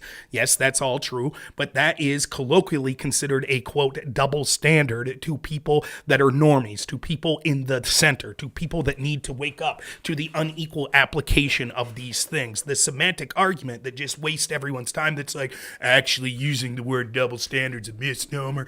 It's actually not a double standard because they never agreed to agree to a standard in the first place. So, Rob, don't say double standard. Right, I guess. Again, Matt C., I'm asking, like, we're talking Foucault, right? So explain to me how I tell my neighbor, the farmer, right? How do I tell him, hey, man, let me talk to you about Foucault? He might say, that's crazy. I wasn't allowed to go to my job because it was considered non-essential, but a bunch of people connected to Governor Wolf here in Pennsylvania were allowed to go to their jobs. That's kind of crazy. To me, that seemed like a double standard. And I'd say to him, no, Mr. Farmer, no, let me talk to you about Michel Foucault and postmodernism. Let me talk to you about that. See, there is no such thing as truth to these people. It's all subjective. So every conversation, for example, a conversation you're having with your child, that's actually not a conversation between a parent and a child. That's actually just a conversation between two people that are trying to achieve power. Because you see, truth doesn't exist. Capital T truth doesn't exist. All truth is subjective. And so because of that, because there is no truth and everything's just a power struggle, then the ends always justifies the means, and the truth is just what you subjectively believe. And so you can constantly say that the rules should be enforced for other people, but not for people like you and people in your in-group, because there is no such thing as truth and there's no such thing as standards. Right. Explain to me how that gets us any further. Right. It's one of the problems, like, tomorrow I'll be on this panel with Fabian Liberty. I like Fabian a lot. I think Fabian's a smart guy, but it's one of the problems I have that it's like talking to people wearing a 10-gallon hat. It's like, I get it. I get it. I'm not saying that technically this is wrong. You know, I don't understand how having a conversation about Paulo Freire or Heidegger or Michel Foucault, I don't know how that's moving the needle. I don't. I just don't. You say, I just bring it up because you have to convince these people that it's a good thing to have universal standards. Invite them not to be, invite who? So you're saying, well, Rob, pointing out the double standard is worthless because they never agreed to the standard in the first place. You think that I'm going to convince Yoel Roth, hey, you know, we should actually have standards that we universally agree to, and he'd go, oh, okay. I mean, come on. To me, I don't get it. I just don't get it. I really don't. Everybody knows what I'm talking about when I'm talking about these double standards. Everyone gets it. You don't need to take people through a crash course, you know, postmodernism 101 to discuss these things. They treated conservatives and populists different than establishment type people. Most people understand that that is a double standard. One standard for one group of people and another standard for another group of people. And I'm not going to change my language because technically people think through a postmodern lens that they view that it's not a standard. No, I don't think that that's moving the needle though, Matt. I don't. That's the disagreement we're having. Oh, it's fine. Yeah, I'm not mad at you. I hear this view a lot. I really do. That's why I bring it up. It's one of the most common things people say. You hear this all the time. What's the sense of pointing out the hypocrisy? What's the sense of pointing out the double standard? They don't give a shit, right? But then why even have the Twitter files? What's the idea? Why talk about anything? True. Like if you're just like, I know that they're evil, I don't want to say evil. I know that they are so partisan and subjective and only concerned about power that nothing will get through to them. And so there's no sense even talking about this. It just, I don't get what the utility of that is. I think one of the things that I do very well on my show and as a person is that yeah, I know. I'm never going to get through them anyways. Is that I'm able to communicate in a way that regular people understand. And I just think a conversation of postmodernism, Michel Foucault, and the idea of standard, not calling these things double standards is just nonsense. Anyways, moving on. He added, we got Jack on board with implementing this for civic integrity near term, but we're going to need to make more robust case of the repertoire policy remediations, especially for policy domains. There's more to come, which reported by others. The author's been expanded access to the files. So that's Twitter file number 2. And again, the important takeaway there is the idea of shadow banning, right? And that this is something that you might suspect, but you can't prove. So it's clear that it was being done with a double standard, which is a word that I'll use, and that has an influence on not just our policy in our elections, which it certainly does, and that is a form of interference, because so much of our public discourse occurs. And again, that's the important thing to remember. It would be different if it's just like, oh, DLive is a place that I stream sometimes. DLive decided to do this. Your argument might be like, so what? How many people are watching you on DLive? 3 people? How many people in total? 10,000? Watch DLive? 100,000 maybe? It's not that huge of a deal. Even if it was just Twitter, you might say, well, so what? They're a company, blah, blah, blah. The problem is that all of the ways that we communicate, all of these institutions are doing the exact same thing. Academia, 99% espousing the same establishment left-wing rhetoric. The entertainment industry, turn on a late-night comedy show. Any late-night comedy shows that you would consider pro-Trump? Nope, all anti-Trump, all pushing the same narrative. Same's true in Hollywood, same's true in the music industry. How about the mainstream media? You got the outlier of Fox News, which sucks, as I talked about in my YouTube video today. And there's some couple smaller ones, but overwhelmingly, the traditional power centers that we consider traditional journalism, such as the network news and newspapers, overwhelmingly establishment left-wing narrative, Democrat narrative, anti-populist narrative. And so the one place where people could come together and communicate themselves and be able to talk about this stuff was social media. And think about this. If social media didn't exist, would we ever... Think of the stories that would have never been broken. Do you think we would have ever found out when Biden bombed ISIS-K after the bombing of our troops that were killed, Americans that were killed in Afghanistan because his disastrous implementation of the withdrawal? Remember, they were celebrating 2 days later. We got him. We bombed ISIS-K. Who the hell is ISIS-K? Never heard of them. Well, they were the bad guys. We got them. And it turned out, actually, we bombed a dude that was helping the United States and his children. That's because social media. That's how we found out about that. Did you think CNN was going to cover that? You think George Stephanopoulos on ABC, he was going to cover that? New York Times, were they on it? All right, I'm going to go to the restroom, then we'll go on to file 3.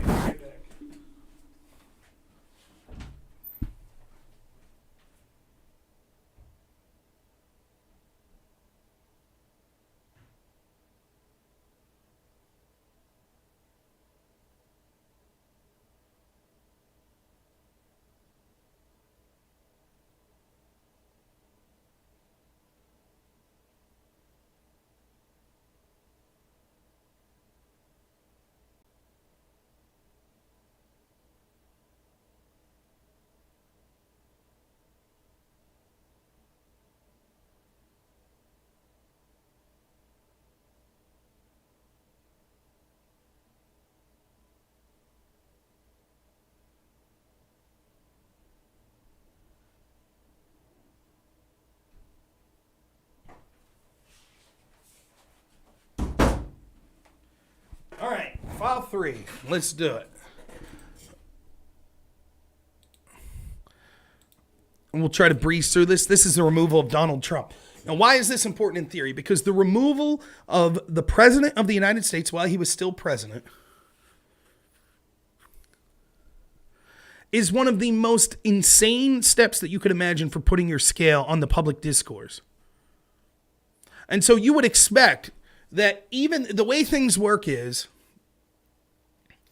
to suspend a Joe Schmo like me, you might say, well, that's bad. You should have to have proof that he violated something serious to suspend someone. But the way the world works is someone who's even more powerful, it would require more proof because the implications of that. So there had to be huge implications to the suspension of Donald Trump. And this is one of the things when I debated Chud Logic that he wanted to talk about a lot. And he kept talking specifically about the tweets that were implying violence that Donald Trump did, which he never did. He never suggested violence or anything like that. The tweet that got him removed was saying he wasn't going to attend the inauguration of Joe Biden. That's it. And that was in dog whistle or incitement to violence is what we were told was the narrative. So let's see what the Twitter files suggest about that, the removal of Donald Trump. This is part 1. And we'll try to go through it pretty fast. This was from December 9th, so a couple days after the last rendition. Part 1, October 20th to January 6th. The world knows much of the story of what happened between the riots at the Capitol on January 6th and the removal of Trump from January 8th. We'll show you what hasn't been revealed. The erosion of standards within the company in the months before January 6th decisions by high-ranking executives to violate their own policies and more against the backdrop of ongoing documented interaction with federal agencies. So the people at the company wanted Trump gone even before January 6th, and they were routinely in communication with federal agencies about it.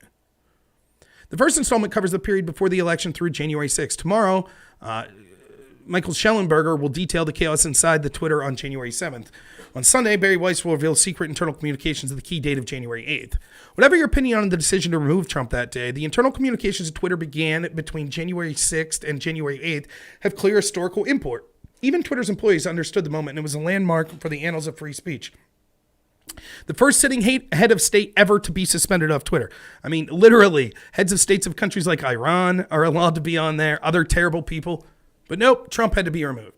As soon as they finished banning Trump, Twitter execs started processing new power. They prepared to ban future presidents and White Houses, perhaps even Joe Biden. The new administration says one exec will not be suspended by Twitter unless absolutely necessary. Twitter executives removed Trump in part over what one executive at Twitter called context surrounding actions by Trump and supporters over the course of the election and frankly the last 4+ years. In the end, they looked at the broad picture, but that approach could cut both ways. Now again, I said this in my debate with Chud Logic. If that's the case, if you say, well, we're looking at the surrounding, what people that support Trump did and what was going on for the past years under Trump, why is it that we can't look at left-wing content creators then or left-wing politicians like Kamala Harris who tweeted out a bail fund as people were literally rioting and burning down a police precinct? Why was that not removed? We saw one riot, January 6th. We saw months of rioting for the left and left-wing AOC on video that were tweeted out saying, we need to keep it up. We need to make people feel uncomfortable. But that the context was never used to censor her. I wonder why.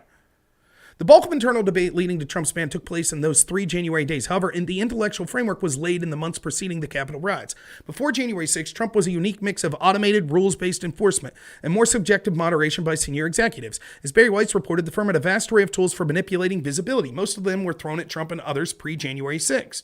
As the election approached, senior executives, perhaps under pressure from federal agencies with whom they met most of as the time progressed, increasingly struggled with the rules, and they began to speak of vios as a pretext to do what they likely would have done anyways. After January 6th, internal Slack showed Twitter executives getting a kick out of intensified relationships with federal agencies. Here's Trust and Safety head Yoel Roth lamenting the lack of generic enough calendar descriptions to conceal his very interesting meeting partners. Very boring business meeting that's definitely not about Trump. Winky face, pretty much. Definitely not meeting with the FBI, I swear. You can see how giddy they were. Yeah, we're banning the president. Children. These initial reports are based on searches for doxed prominent executives whose names are already public. They include Roth, former Trust and Safety Chief Vijay Gotti, and recently Plank Walk Deputy General Counsel Jim Baker. One particular Slack channel offers a unique window into the evolving thinking of top officials in the late 2020 and early 2021. On October 8th, 2020, executives opened a channel called US 2020 XFN Enforcement. Through January 6th, this will be home to discussions about election-related removals, especially ones that involved high-profile accounts, often called very important tweeters. There was at least some tension between safety operations, a larger department whose staffers used a more rules-based process for addressing issues like porn, scams, and threats, and smaller, more powerful cadre of senior policy execs like Roth and Gotti. The latter group were a high-speed Supreme Court of moderation, issuing content rulings on the fly, often in minutes and based on guesses, gut calls, even Google searches, even in cases involving the president. Breaking news, 50,000 Ohio voters getting wrong absentee ballots out of control. And then you see Roth and people saying, Friday, a rigged election would be enough to be violation, right? And Roth says, if claimed or fact was inaccurate, yes, but it looks like this is true. Right? So here they are talking in October before the election about they're doing their due diligence to try to remove tweets that Trump's making, the president of the United States. And they're lamenting, oh, unfortunately, what he said here was accurate. Trying to influence the election. During this time, executives are also clearly liaising with federal enforcement and intelligence agencies about moderation of election-related content. While we're still at the start of reviewing Twitter files, we're finding out more about these interactions every day. And brief throwback, do you think that they were internal discussions about censoring Biden when he would be tweeting out about Trump saying Nazis were good people? You think? You think they were like, wow, is this misinformation? Of course not. Or if they were tweeting out about, Trump's trying to intentionally remove ballot boxes and post office and blah, blah, blah to steal the election to influence. Of course not. During this time, executives are also clearly liaising with federal enforcement and intelligence agencies about moderation of elected content. While we're at the start of reviewing the files, we'll find out more about these interactions, which I just read, idiot. Policy Director Nick Pickles is asked if they should say Twitter detects misinfo through ML human review and partnerships outside experts. The employee asks, I know it's been a slippery process, not sure if you want public explanation to hang on that. Pickles quickly asks if they should just say partnerships. After a pause, he says, not sure we describe the FBI, DHS as experts. In other words, should we admit that the reason we're banning some of these things is because we're talking to the FBI and the Department of Homeland Security? This post about Hunter Biden laptop situation shows that Roth not only met weekly with the FBI and DHS, but with the Office of the Director of National Intelligence, the DNI. Roth's report to the FBI, DHS, DNI is almost farcical in its self-flagellating tone. Quote, we blocked the New York Post story, then unblocked it, but said the opposite. Comms is angry. Reporters think we're idiots. Ensure, fuck my life. Some of Roth's later Slacks indicate that his weekly confabs with federal law enforcement involve separate meetings. Here, he ghosts the FBI and DHS, respectively, to go first for an Aspen Institute thing, then take a call with Apple. Here, the FBI sends reports about a pair of tweets, the second of which involves former Tippecanoe County, Indiana councilor and Republican named John Basham, claiming between 2% and 25% of ballots by mail are being rejected for errors. That's the FBI reporting. The FBI's second report concerned this tweet by John Basham. The tweet, we're panic as the massive push by vote by mail is backfiring on them. Two things are unfolding. Unexpected number of registered Republicans are returning ballots. Between 2% to 25% are being rejected for errors. The FBI flagged the tweet, then got circulated in enforcement in Slack. Twitter cited PolitiFact to say that the first story was proven to be false, then noted the second was already deemed no viol on numerous occasions. So in other words, left-wing media outlets like PolitiFact that have an axe to grind themselves are being used to censor stories as legitimization to, or Twitter to censor stories and to censor people that the FBI once censored. This is very reminiscent to how the application for the FISA warrant on Carter Page so that they could spy on the Trump team and the Trump presidency not only relied on opposition, Hillary Clinton DNC paid information that they helped concoct with an alleged Russian spy in Igor Dushenko that was never confirmed by the FBI. But one of the ways they attempted to confirm it was to cite a Michael Isikoff story in Yahoo News. But that Michael Isikoff, that means we are literally spying on a president of the United States' team. And part of the justification is Yahoo News says it's cool. And then we later found out the source for the Yahoo News story was Christopher Steele himself. So it's like, is this Christopher Steele report story true? Well, yes, it is, because Yahoo News says it is. Oh, really? And who did they talk to? Christopher Steele. So in other words, Christopher Steele says Christopher Steele's story is true. This sort of circular and relying on biased journalists in order to make these decisions. So now we have the FBI saying we think that these tweets should be removed that are critical, are arguably tweets that could harm Democrats. And they're using left-wing propaganda outlets as the justification for doing so. The FBI flagged the tweet. Okay, we read that. The group then decides to apply a learn how voting is safe and secure label because one commentator says it's totally normal to have a 2% error rate. Roth then gives a final go-ahead in the process initiated by the FBI. Right, 2% error rate is entirely normal. It's usually much higher than that. Examining the entire election from Slack, we didn't see one reference to moderation requests from the Trump campaign, the Trump White House, or Republicans generally. We looked. They may exist. We were told they do. However, we did not find them. So when you heard the media and everyone going ape, oh, Republicans did it too, Republicans did it too. They can't find it though. Can't find it. This inspires a long Slack that reads as Titanium McGrath parody. I agree it's a joke, concedes a Twitter employee, but he's also literally admitting to it in a tweet. Okay.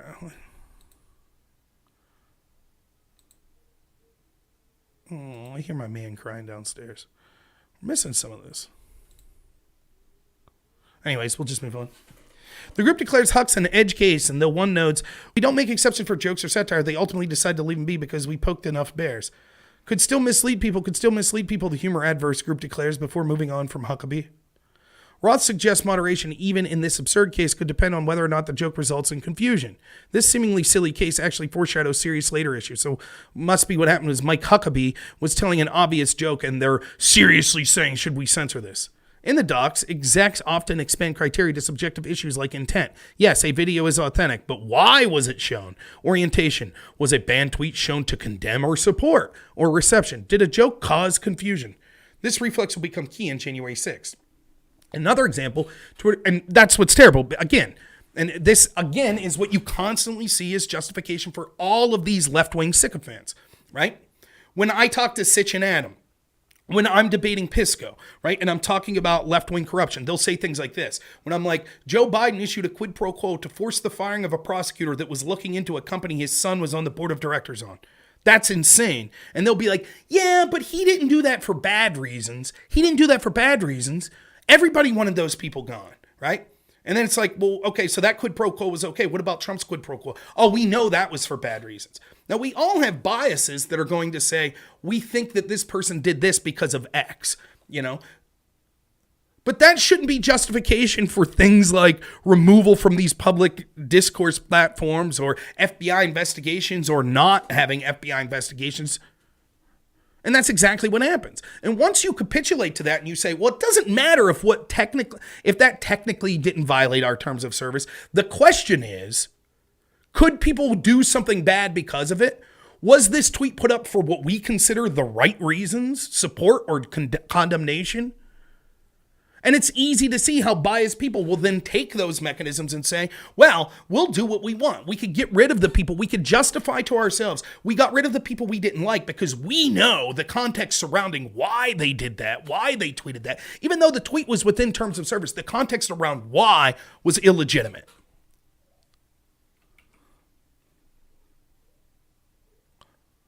Very well done on speed. Trump was being visibly filtered as late as a week before the election. Here, senior execs don't appear to have a particular violation, but still work fast to make sure a fairly anodyne Trump tweet couldn't be replied to, shared, or liked. So again, with all, and we've done the studies like, you know, the network news, the newspaper news coverage, all of it was like over 90% negative towards Donald Trump. Incredible bias in traditional media, incredible bias in the entertainment world, incredible bias in the academic world, right? And so that where was Trump's big avenue to talk to the American people? Twitter. And here they are before the election, bragging about how they're shadow banning him. Thanks so much, President. I appreciate it. Very well done with speed. The group is pleased that the Trump tweet is dealt with quickly. A seemingly innocuous follow-up involved the tweet from actor James Woods, whose ubiquitous presence is argued over Twitter data sets is already in a Twitter files in-joke. After Woods angrily quote-tweeted at Trump's warning label, Twitter staff, in a preview of what ended up happening after January 6th, despaired of a reason for action, but resolved that it hit him hard on future VO. Here, a label is applied to Georgia Republican Congresswoman Jody Hice for saying, say no to big tech censorship, and mailed ballots are more prone to fraud than in-person balloting, which is true. It's just common sense. Twitter teams went easy on Hice, only applying the soft intervention, with Roth worrying about a Wawa censorship optics backlash. In other words, again, even when they decide to, quote, go easy, they're still doing some form of moderation, and they're lamenting like, shit, we wish we could do more, but we would be called out. That's how, but I was told by Chud Logic and all these left-wing people 2 years ago when I was talking, there's no bias, there's no censorship of consent. That's not happening. It's all just money. That's what they constantly say. It's just money. That's why they make these. It's not that there's an ideological bent on these people. It's just money. That's all it is. But if you read these communications, it shows they're chomping at the bit. Meanwhile, there are multiple instances involving pro-Biden tweets warning Trump may try to steal the election that got serviced, only to be approved by senior executives. This one, they decide, just expresses concern that mail ballots might not make it on time. Let's see the tweets. This is so disgusting and terrorizing. Blue checkmark, Elijah Daniel says. They're going to try to steal the election. You have 1 week. If you haven't voted yet, don't mail. Drop it off or vote early. If you can't vote, make sure. So here's a guy saying, don't trust mail-in ballots because Trump's going to try to steal the election, right? Exactly what they're saying they would censor when Republicans say. But they're like, let's see what their conversation is surrounding this. Hey, team, can I get your opinion on this tweet? It's an edge case with commentary encouraging voters not to vote by mail. I believe we should label it. I think that I'd not bother with labeling this one. It's still encouraging people to vote, but expresses a concern that mail ballots might not make it on time, which seems fair this close to the election date. Still encouraging people to turn in their ballots in person or vote in person. Thank you, Patrick. Bullshit. If Trump was tweeting out, they're going to steal the election, don't mail your ballot, go in person, they would have definitely said that was misinformation. Again, you could see the double standard. That's understandable. Even the hashtag steal our votes, referencing a theory that a combo of Amy Coney Barrett and Trump will steal the election, is approved by Twitter brass because it's understandable and a reference to the U.S. Supreme Court decision. In this exchange, again unintentionally humorous, former Attorney General Eric Holder claimed the U.S. Postal Service was, quote, deliberately crippled ostensibly by the Trump administration. He was initially hit with the generic warning label, but it was quickly taken off by Yoel Roth. Later in November 2020, Roth asked if staff had a debunk moment on the Smartmatic voting count stories, in which DHS contacts told him were a combination of about 47 conspiracy theories. On December 10th, as Trump was in the middle of firing off 25 tweets saying things like, a coup is taking place in front of our eyes, Twitter executives announced that a new L3 de-amplification tool. This step meant a warning label could now be used to come with the amplification. Some executives wanted to use the new de-amplification tool to silently limit Trump's reach more right away, beginning in this following tweet. However, in the end, the team had to use older, less aggressive labeling tools, at least for the day, until the L3 entities went live following it. The significance is that it shows Twitter, in 2020 at least, was deploying a vast range of visible and invisible tools to rein in Trump's engagement long before January 6th, and a bunch of other conservatives, as you see. And when people on the left were doing almost the exact same things that they were accusing Trump of, constantly the people at the top of Twitter were saying, this is okay, you could do it. In Twitter docs, execs frequently refer to bots, i.e., let's put a bot on that. A bot is just an automated heuristic moderation rule. It can be anything. Every time a person in Brazil uses green and blob in the same sentence, action might be taken. In this instance, it appears that moderators added a bot for a Trump claim made on Breitbart. The bot ends up becoming an automated tool invisibly watching both Trump and apparently Breitbart, which add media ID to bot. Trump by January 6th was quickly covered in bots. There is no way to follow the frenzied exchanges among Twitter personnel from between January 6 and 8 without knowing the basics of the company's vast lexicon of acronyms and Orwellian unwords. To bounce an account is to put it in timeout, usually for 12 hours. Interstitial, one of the many nouns used as a verb in Twitter speak, denialist is another, means placing a physical label atop a tweet so it can't be seen. PII has multiple meanings, one being public interest interstitial, i.e. covering label applied for public interest reason. The post below also references to proactive V, i.e. visibility filtering. This is all necessary background to January 6th. Before the riots, the company was engaged in an inherently insane, impossible project, trying to create an ever-expanding, ostensibly rational set of rules to regulate every conceivable speech situation that might arise between humans. The project was preposterous, yet its leaders were unable to see this and had become infected with groupthink, coming to believe sincerely that it was Twitter's responsibility to control as much as possible what people could talk about, how often, and with whom. The firm's executives on day one of January 6th crisis at least tried to pay lip service to the dizzying array rules. By day 2, it began unwavering. By day 3, the rules were reduced to 1. What we say goes. Now, definitively proves that they were censoring before the election even. And that the idea that there wasn't an ideological bet is garbage. And it shows that the FBI was involved in saying, here are tweets that we want removed, and government entities. And that they were giddy to do it. And that the removals weren't just suspension, but also shadow banning and things like that. And that there was a double standard in the way that they applied it. That when left-wingers talked about stolen elections and not trusting mail-in ballots, it was absolutely okay. All of that proven there. And the last thing it said there was, despite the claims, the only part of the original Twitter files you heard being covered, that Republicans did it too, Trump did it too, they still can't find one example of it. They say it may have happened, but we haven't seen one example. So of the hundreds upon hundreds of times that we see the FBI working to request left or right-wing accounts be removed, so far, we haven't seen one account of Trump's administration doing it. We see plenty of Democrats, we see plenty of FBI people, but not one part of the Trump administration. Now, people will say, well, Trump was president at this time, so the FBI was technically his. Anyone who's telling you that is so farcical in ignoring how corrupt the FBI was and the fact that the FBI was certainly not listening to Trump. It's not even worth talking to them.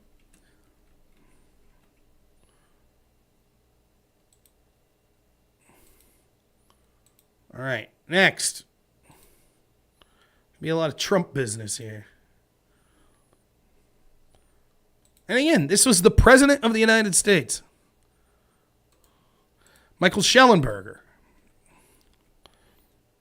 gets the next Twitter files the following day.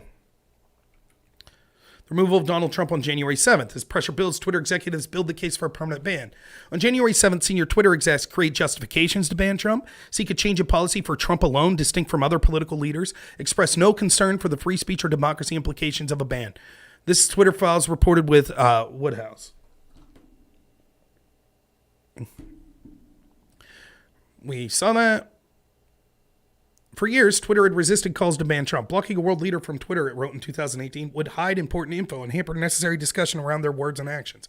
And again, the important thing to know is Democrats had been saying for years, ban Trump, ban Trump, ban Trump. Again, they can't stand people having free speech that they don't agree with. Now, they'll say, well, it's because Trump was so incendiary and Trump spread disinformation. So's the left. Constantly. Constantly. Left-wing politicians do. Constantly. And yet there weren't massive calls from right-wingers to ban all of those people. Just to let you know where their mindset is. But after the events of January 6th, the internal and external pressure on Twitter CEO Jack Rose, former First Lady Michelle Obama, tech journalist Kara Swisher, ADL high-tech VC Chris Sacca, and many others publicly calling Twitter to permanently ban Trump. That's great. Left-wingers like Michelle Obama telling Twitter they need to ban Trump. Dorsey was on vacation in French Polynesia the week of January 4th through 8th, 2021. He phoned into meetings, but also delegated much of the handling of the situation to senior execs Yoel Roth and Vijay Gandhi. As context, it's important to understand that Twitter's staff and senior execs were overwhelmingly progressive. In 2018, 20, 2022, 96, 98, 99% of Twitter's staff political donations went to Democrats. In 2017, Roth tweeted that there were actual Nazis in the White House. So basically the second-in-command person making the decision to ban Trump was saying in 2017 that Trump was an actual Nazi in the White House. Ironically, a tweet that is blatant misinformation that probably wasn't censored. In April 2022, Roth told a colleague that his goal is to drive change in the world, which is why he decided not to become an academic. Well, he's certainly doing that. Activist.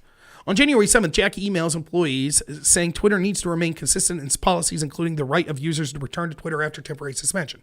After Roth reassures an employee that the people who care about this aren't happy with where we are. Around 11:30 Pacific time, Roth DMs his colleagues with news that he's excited to share. Guess what, he writes? Jack just approved repeated offender for civic integrity. The new approach would create a system where 5 violation strikes would result in permanent suspension. Progress, exclaims a member of Roth's Trust and Safety. They can't wait to censor Trump. The exchange between Roth and his colleagues makes clear that they had been pushing Jack for greater restrictions on speech Twitter allows around elections. The colleagues wants to know if the decision means Trump can finally be banned. The person asks, does incitement to violence aspects change that calculus? Roth says it doesn't. Trump continues to just have one strike. Roth's colleague's query about incitement to violence heavily foreshadows what will happen on the following day. On January 8th, Twitter announces a permanent ban on Trump due to the risk of further incitement of violence.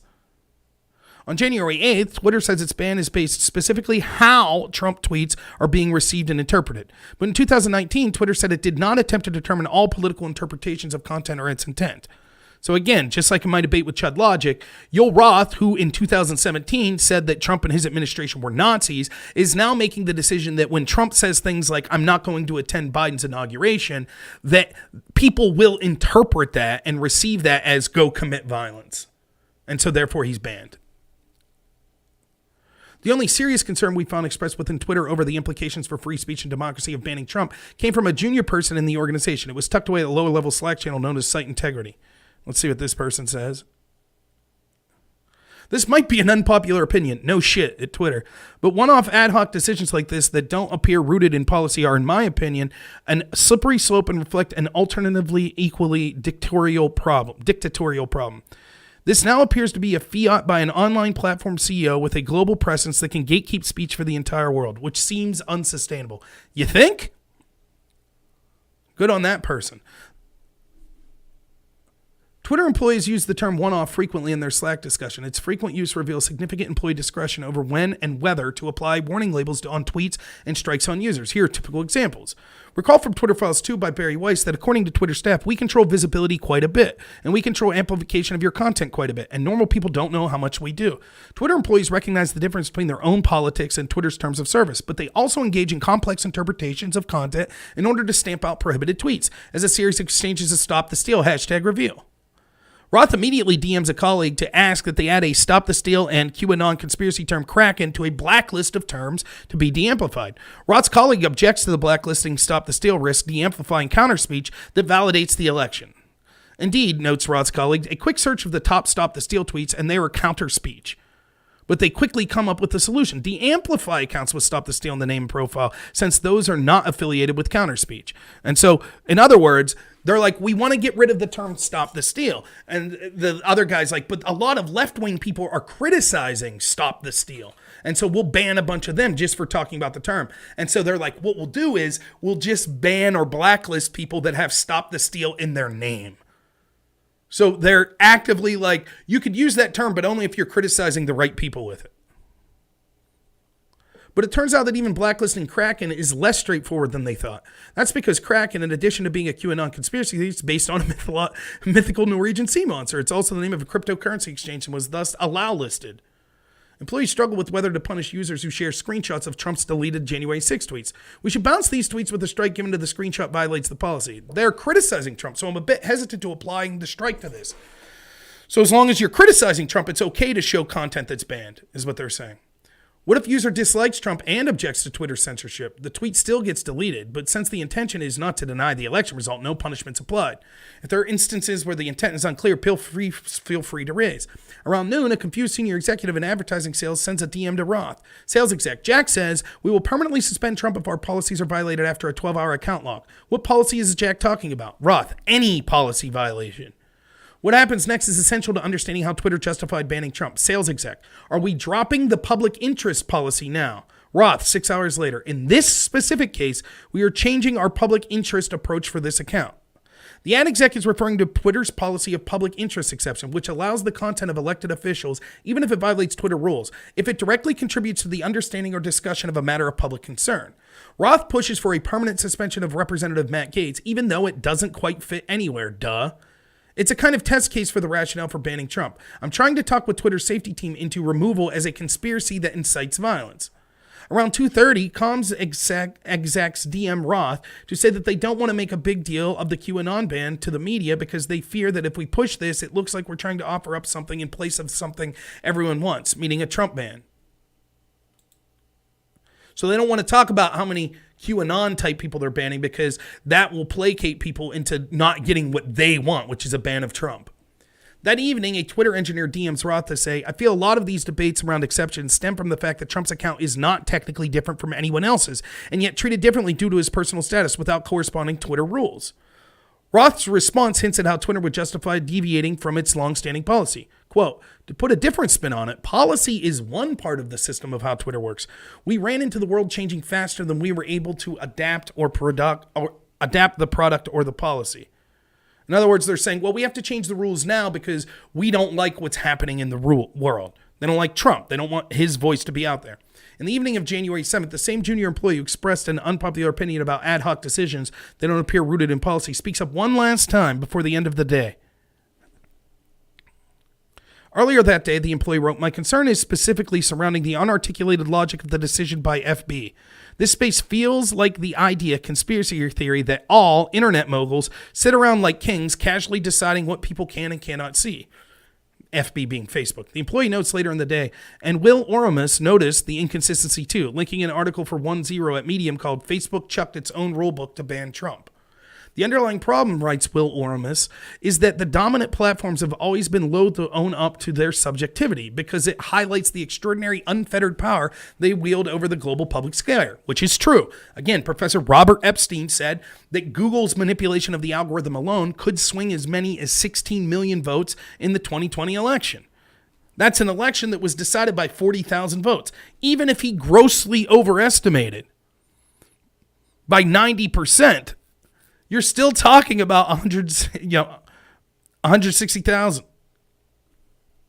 More than enough to swing the election. And it places responsibility for that power on their own shoulders, so they hide behind an ever-changing rulebook, alternatively pointing to it when it's convenient and shoving it under the nearest rug when it isn't, which is exactly what Twitter did. Facebook's suspension of Trump now puts Twitter in an awkward position. If Trump doesn't return to Twitter, the pressure on Twitter will be to ramp up to find a pretext which to ban him as well. Indeed, and Bari Weiss will show tomorrow, that's exactly what happened. So you can see how they're changing their rules in real time because they hate Trump. You could be a leader of Iran, you could be a leader of a terrorist state, and you're allowed to stay on even if you're saying things against Twitter's terms of service like direct calls to violence and things like that, because their policy has always been that informs the sort of global discourse on political leaders and influential people. But with Trump, because of January 6th, because of that one riot, now all of a sudden they're like, nope, the gloves are off. We need to ban him no matter what. Now, they didn't do that when you had people like the now vice president pushing bail funds as police precincts were literally being burnt to the ground. And we saw riots occurring on a nightly basis for months on end. None of these discussions had. They didn't say, given the disaster that we're seeing out there, it's time to start banning even political leaders that are inciting violence or saying things that people could perceive as a call to violence. Nope, they never did that, did they? Isn't that weird? But if you could bring up the double standard, people just say, what aboutism?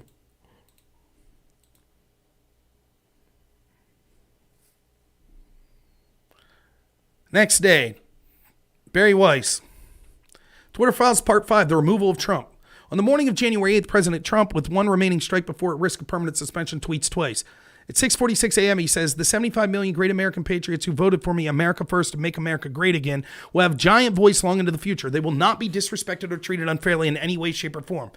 Then, about an hour later, he tweets, to all those who have asked, I will not be going to the inauguration on January 20th. For years, Twitter has resisted calls, both internal and external, to ban Trump on grounds that blocking a world leader from the platform or removing their controversial tweets would hide important information that people should be able to see and debate. Quote, our mission is to provide a forum that enables people to be informed and engage their leaders directly, the company wrote in 2019. Twitter's aim was to protect the public's right to hear from their leaders and to hold them to account. But after January 6th, as Matt Taibbi and Mike Schellenberg have shown, pressure grew, both inside and outside of Twitter, to ban Trump. There were dissenters inside Twitter. Maybe because I'm from China, said one employee on January 7th, I deeply understand how censorship can destroy the public conversation. But voices like that one appear to have been a distinct minority within the company. Across Slack channels, many Twitter employees were upset that Trump had been banned earlier. After January 6th, Twitter employees organized to demand their employer ban Trump. There is a lot of employee advocacy happening, said one Twitter employee. We have to do the right thing and ban this account, said one staffer. It's pretty obvious he's going to try and thread the needle of incitement without violating any rules, said another. In the early afternoon of January 8th, Washington Post published an open letter signed by over 300 Twitter employees to CEO Jack Dorsey demanding Trump's ban. We must examine Twitter's complicity in what President-elect Biden has rightly termed an insurrection. See? You see? And I want you to, real quick.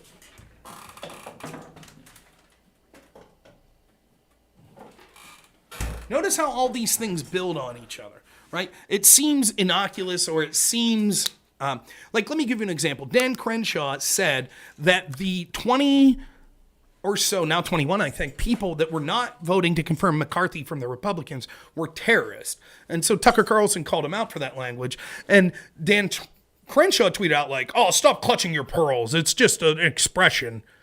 But the problem is these labels and these assertions might seem innocuous at first, but then years down the road, they're used to justify, sometimes not years down the road, they're used to justify all sort of crazy stuff.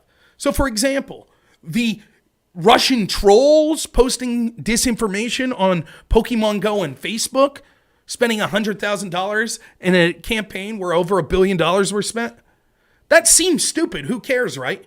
And yet, 4 years later, we find out that that's Twitter's justification to censor hundreds of thousands of conservatives, to censor things surrounding COVID, to censor things surrounding Ukraine, to censor things surrounding election integrity, to censor people like Donald Trump, all because of the lessons we learned from 2016. Similarly, Joe Biden saying this is an insurrection. Now we have, apparently, I was reading today, they're saying that they're going to go after 1,000 more people that were there January 6th.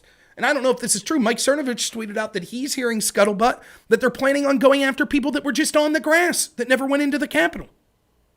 Because it was an insurrection. Largest task force for an investigation in FBI history. People not accused of violent crimes, languishing in solitary confinement for a year and a half. Now we see, because Joe Biden used the term insurrection, now we see all internal Twitter employees saying we need to ban Trump for an insurrection. Oh, I remember that fun one. An Antifa guy took a gun and a Molotov cocktail and tried to light up an ICE center and was shot and killed. Yep, don't recall the banning there.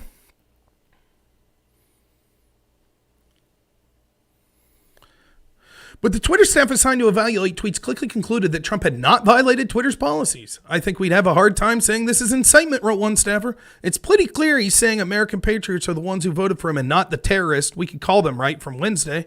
Another staffer agreed. I don't see the incitement angle here. I'm also not seeing clear or incitement in the Donald Trump tweet, wrote Annika Navaroli, a Twitter policy official. I'll respond in the elections channel and say that our team has assessed and found no violations for that Donald Trump tweet. She does say that as an FYI, safety has assessed the Donald Trump tweet above and determined that there's no violation of our policies at this time. Later, Navaroli would testify to the House January 6th committee, quote, for months, I'd been begging and anticipating and attempting to raise the reality that if nothing, if we made no intervention in what I saw occurring, people were going to die. Didn't have that concern when lefties were rioting and nope, didn't care. Didn't care about that. But Trump saying, I think there are problems with the election, things like that. Oh, people are going to die. That's what they said. Next, Twitter's safety team decides that Trump's 7:44 a.m. tweet is also not a violation. That's the one saying I'm not going to the inauguration. They're unequivocal. It's not a violation. It's just saying he's not attending the inauguration. To understand Twitter's decision to ban Trump, we must consider how Twitter deals with other heads of state and political leaders, including Iran, Nigeria, and Ethiopia. In June 2018, Iran's Ayatollah Ali Khamenei tweeted, Israel is a malignant cancerous tumor in the West Asian region that has to be removed and eradicated. It is possible and it will happen. Twitter neither deleted the tweet nor banned the Ayatollah. In October 2020, the former Malaysian prime minister said it was a right for Muslims to kill millions of French people. Twitter deleted his tweet for glorifying violence, but he remains on the platform. The tweet below was taken from the Wayback Machine. Muhammadu Buhari, the president of Nigeria, incited violence against pro-Biafra groups. Quote, those of us in the field for 30 months who went through the war, he wrote, will treat them with the language they understand. Twitter deleted the tweet, but did not ban Buhari. In October 2021, Twitter allowed Ethiopian Prime Minister Abiy Ahmed to call on citizens to take up arms against the Tigray region. Twitter allowed the tweet to remain up and did not ban the Prime Minister. In early February 2021, Prime Minister Narendra Modi's government threatened to arrest Twitter employees in India and to incarcerate them for up to 7 years if they restored hundreds of accounts that had been critical of him. Twitter did not ban Modi. But Twitter executives did ban Trump, even though key staffers said Trump had not incited violence, not even in a coded way. Less than 90 minutes after Twitter employees had determined that Trump's tweets were not in violation of Twitter's policy, Vijaya Gadde, Twitter's head of legal policy and trust, asked whether it could, in fact, be coded incitement for further violence. A few minutes later, Twitter employees on the scaled enforcement team suggest that Trump's tweet may have violated Twitter's glorification of violence policy if you interpreted the phrase American patriots to refer to the rioters. Things escalate from there. Members of that team came to view him as a leader of a terrorist group responsible for violence deaths comparable to the Christchurch shooter or Hitler. And on that basis, on the totality of his tweets, he should be deplatformed. Get it? He's Hitler because he said he wasn't going to attend the inauguration and he supported the people that voted for him. 2 hours later, Twitter executives host a 30-minute all-staff meeting. Jack Dorsey and Vijay Gotti answer staff questions as to why Trump wasn't banned yet. But they make some employees angrier. Remember, there wasn't an ideological bent. All the lefties that I debated over and over, oh, it's just about money. There's not ideology. Ideology's not going into this thing. The CEO had to sit there angrily as almost all of his employees were like, why isn't Trump banned? He's Hitler. But there wasn't any ideology if you ask the lefties. I debate them all the time. They said no ideological bent. They say it all the time. Multiple tweets, Twitter employees have quoted the banality of evil, suggesting that people implementing our policies are like Nazis following orders. Relays Yoel Roth to a colleague. We're Nazis if we don't ban Trump. Dorsey requested simpler language to explain Trump's suspension. Roth wrote, God help us. This makes me think he wants to share it publicly. Oh my God, that would be terrible. 1 hour later, Twitter announces Trump's permanent suspension due to a risk of further incitement of violence. Many at Twitter were ecstatic and congratulatory. Big props to whoever in trust and safety is sitting there whack-a-moling these Trump accounts.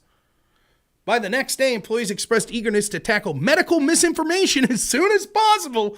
Got to start censoring that COVID shit that ended up being right. For the longest time, Twitter's stance is that we aren't the arbiter of truth, wrote another employee, which I respected, but never gave me a warm, fuzzy feeling. But Twitter's COO, Parag Agrawal, who would later succeed Dorsey as CEO, told head of security Mudge Zatko, I think a few of us should brainstorm the ripple effects of Trump's ban. Agrawal added, centralized content moderation, in my opinion, has reaching a breaking point now. Outside the United States, Twitter's decision to ban Trump raised alarms, including with French President Emmanuel Macron, German Prime Minister Angela Merkel, and Mexico's President Andrés Manuel López Obrador. Macron told an audience he didn't want to live in a democracy where key decisions were made by private players. I want it to be decided by a law voted by your representatives or by regulation, governance, democratically discussed and approved by democratic leaders. Merkel's spokesperson called Twitter's decision to ban Trump from its platform problematic and added that the freedom of opinion is of elementary significance. Russian opposition leader Alexei Navalny criticized the ban as an unacceptable act of censorship. Whether you agree with Navalny or Macron or the executives at Twitter, we hope the latest installment gave you insight into this. From the outset, our goal investigating the story...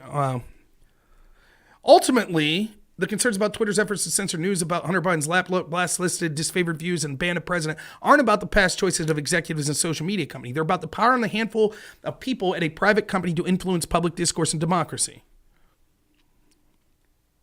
Even other world leaders were like, this is really bad. So what do we know so far? The FBI specifically said that there was going to be a hack with Hunter Biden material. That's what Yoel Roth said.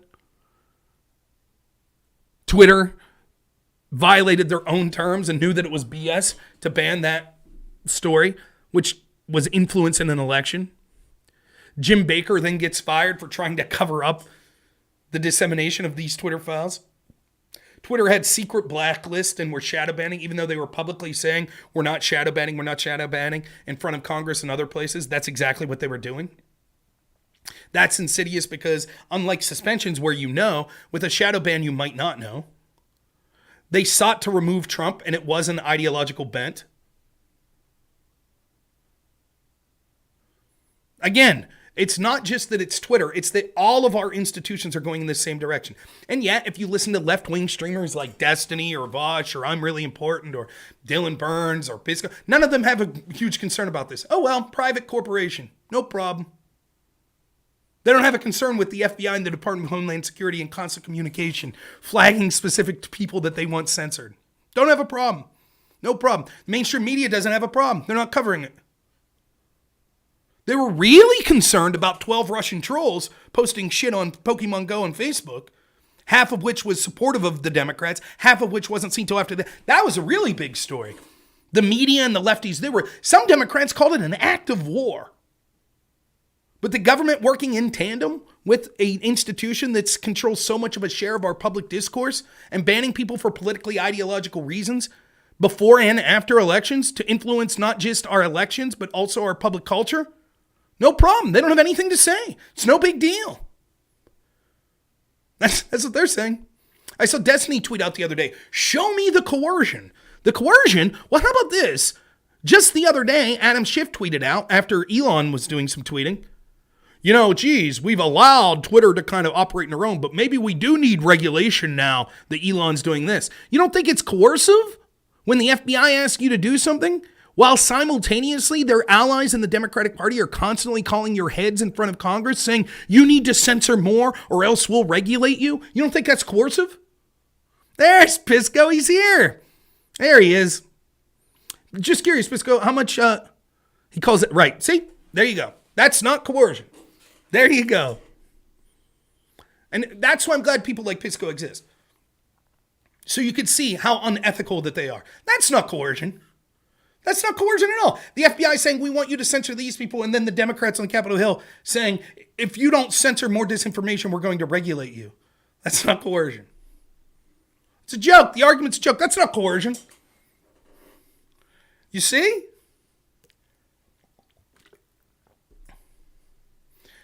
Just like Adam and Sitch, just like Destiny, they would literally not accept anything. Like you would literally, even if you had a handwritten note from Adam Schiff saying, if you don't censor Paul Sperry, we are going to regulate you. You have to censor this specific person. Pisco would be like, that's not coercion. Coercion? How is that coercion? Everyone knows what's going on. Everyone knows. Twitter certainly knew. Let's get to more of the files, shall we? Keep in mind, absolutely fine with this. People like Pisco, they're absolutely fine with it. They'd be going apeshit if it was the other way. If Republicans were cleaning up elections and public discourse was censoring Democrats and censoring people that were critical of Donald Trump or George Bush or whoever, they'd be going apeshit. They would be saying, just like you used to hear them say it with Citizens United, oh my God, if we allow money in politics, that'll allow a handful of private people, wealthy, powerful people to control our elections. But they don't have a problem as long as they're doing things in tandem with the FBI and with the Department of Homeland Security in order to influence elections in ways that's favorable to them.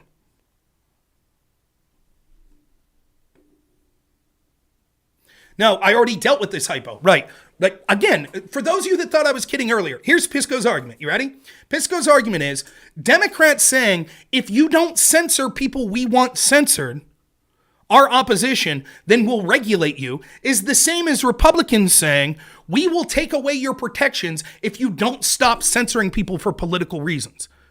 So Republicans saying, we think everyone should be allowed to talk and you shouldn't censor people for political reasons and we're going to remove your protections otherwise, is the same as Democrats saying, we think you should censor our opponents and if you don't, we'll regulate you. And Pisco's saying, that's the same thing. How is that not the same thing?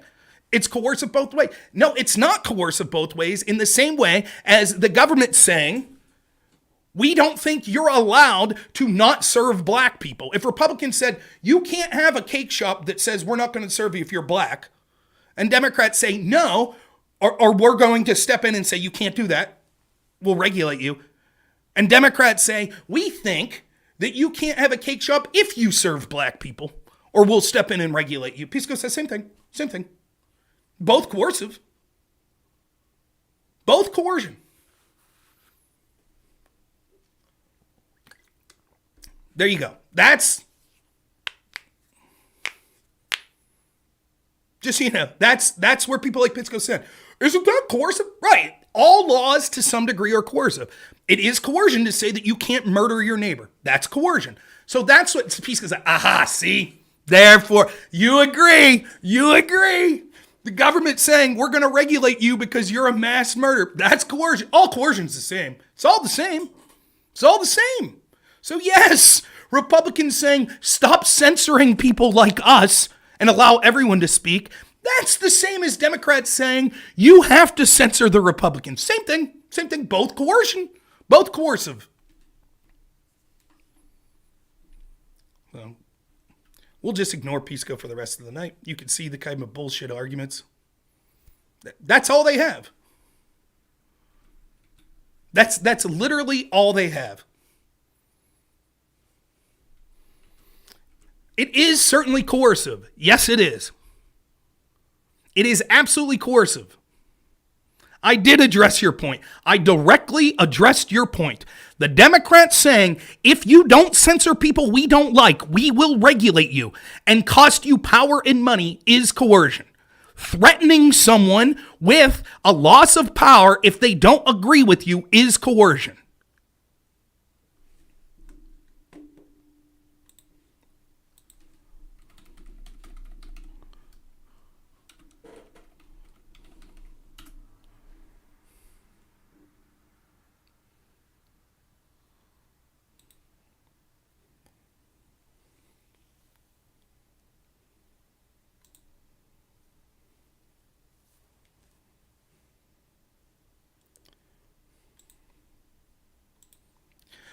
Coerce, verb, to compel to an act or choice, to achieve by force or threat.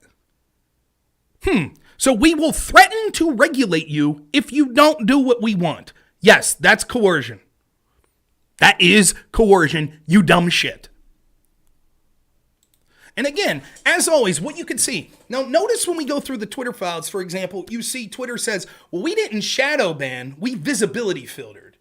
Or you could hear Dr. Fauci, I didn't fund gain of function. We did testing and improvements on the lethality and the contagiousness of various diseases. And that's what you see Pisco doing here. That, to me, is technically not coercion.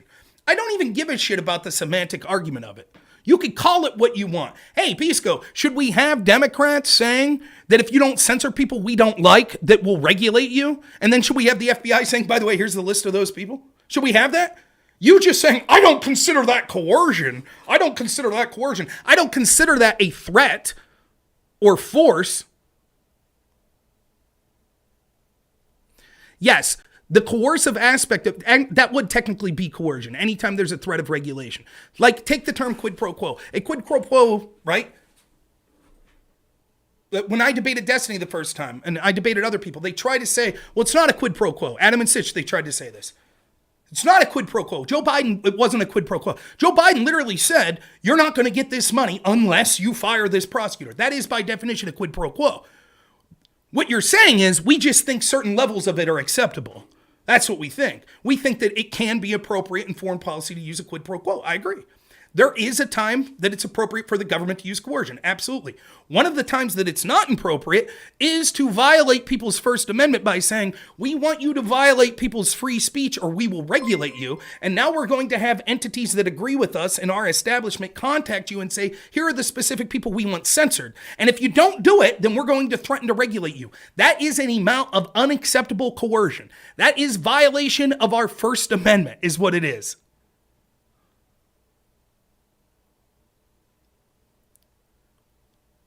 Right. Pisco, and that's exactly it. And all you have to do, you could constantly see this. Like, for example, the constant times that I've gone over, if Donald Trump's FBI would have, if Donald Trump would have had a P dossier that he paid for from, a foreign spy that was a friend of his, or connected to him in some ways, and was working with Russian spies like Igor Dushenko to come up with documents about Joe Biden, and then sycophantic people in his FBI were spying on the Biden administration and never verified that information, Pisco would have went apeshit. If Donald Trump's camp would have deleted subpoenaed evidence and said, oh, the reason is we forgot we were going to delete it 6 months ago and we forgot, Pisco would have went apeshit and all the left would have went apeshit. And similarly here, if the shoe's on the other foot, if Republicans start contacting Elon Musk and say, we want Joe Biden removed, we want all these Democrats removed, we want these issues that are critical of us removed, and if you don't do it, we're going to regulate you, right? Pisco would say, that's outrageous. You can't do that. You can't do that. That's what he would say. That's exactly what he would say. And again, he's trying to use other analogies. We don't have to use an analogy. Is it okay? Is it okay for a political party to say we want our opponents censored or else we'll regulate you?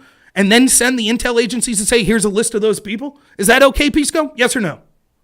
You think what happened? And that's all you need to know. We can sit here and talk semantics and talk hypotheticals. All you need to know is Pisco is literally here saying, I don't have a problem with this. I don't have a problem with it. So everything you just read in the Twitter files, he does not have a problem with. So Pisco, we'll let you go here for now. Thanks so much. for coming. Literally, because I know that a lot of people that watch me might not know that this is the rationale, that there is no amount of corruption that they're unwilling to accept. That's who they are. This is perfectly fine, he'll say. Every one of us, including Pisco, deep down, he knows if this was the shoe on the other foot and it was against a political ideology that he liked, he would be apoplectic. We all know it. We know it. He doesn't have an argument why this is acceptable. So he says things like, oh, well, it's coercion on all sides, and that's a broad definition. And what about this analogy of racism and things like that? Anyways, let's move on. Let's find some more stuff that Pisco's acceptable with. Let's go more FBI shenanigans, shall we? The FBI subsidiary. The Twitter files are revealing every day how government collects, analyzes, and flags your social media content. Twitter contact with the FBI was constant and pervasive as if it were a subsidiary. Between January 2020 and November 2022, there were only over 150 emails between FBI and former Twitter and Trust and Safety Yoel Roth. Some are mundane, like San Francisco agent Elvis Chan wishing Roth a happy new year, along with a reminder to attend our quarterly call next week. Others are requests for information into Twitter's users' related active investigations. But a surprisingly high number are requests by the FBI for Twitter to take action on election misinformation, even involving joke tweets from low follower accounts. The FBI's social media focused task force, also known as the FTIF, created in line with the wake of the 2016 election, again, because Russian trolls, so now the FBI had to have 80 agents and corresponded with Twitter to identify alleged foreign influence and election tampering of all kinds. Federal intelligence, and we already saw from the previous Twitter files, they did not consider it election misinformation when Democrats were tweeting out, they're going to steal the election, don't vote by mail, Trump's working with the Postal Service and Amy Coney Barrett to reject mail ballots, it'll be a stealing of the election. They didn't consider that election misinformation, as you might have guessed. Federal intelligence and law enforcement reached into Twitter included the Department of Homeland Security, which partnered with the security contractors and think tanks to pressure Twitter to moderate content. It's no secret the government analyzes bulk data for all sorts of purposes, everything from tracking terror suspects to making economic forecasts. The Twitter file shows something new. Agencies like the FBI and the DHS regularly sending social media content to Twitter through multiple entry points, pre-flagged for moderation. What stands out is the sheer quantity of reports from the government. Some are aggregated from public hotlines. An unanswered question, do agencies like the FBI and DHS do in-house flagging work themselves or farm it out? You have to prove to me that inside the fucking government you could do any kind of massive data or AI search, says one former intel agency. Hello, Twitter context. The master canine quality of the FBI's relationship to Twitter comes through in this November 2022 email, in which FBI San Francisco is notifying you it wants action on 4 accounts. Twitter personnel in that case went on to look for reasons to suspend all 4 accounts, including Froma, whose tweets were almost all jokes. See some samples below. So here's a guy that the FBI wanted taken down. Let's see what his tweets were. These dangerous tweets. But Pisco's fine with this. The left's fine with it. They don't mind the FBI working to get... It's all right. They're a private company. FBI's just working with... I want to remind Republicans to vote tomorrow, Wednesday, November 9th. Oh boy, take them down. Suspend this guy. Propose container ship if there was a worldwide recession. Oh, take this guy down. That's dangerous. Thank God the FBI was on it. Just so the FBI can be hyper-intrusive in both directions, they also asked Twitter to review a blue-leaning... There we go, our first example. Out of all of these, our first example, they asked to review a blue-leaning account for a different joke. Except here it was even more obvious that it was a joke. I'm a ballot counter in my state. If you're not wearing a mask, I'm not counting your vote. For every negative comment in this post, I'm adding another vote for Democrats. Anyone who cannot discern obvious satire from reality has no place in making decisions for others working in the Fed, said Claire Foster when told about the flagging. Of the 6 accounts mentioned in the previous 2 mails, all but 2, Claire Foster and From were suspended. Oh, isn't that convenient? The left one wasn't suspended.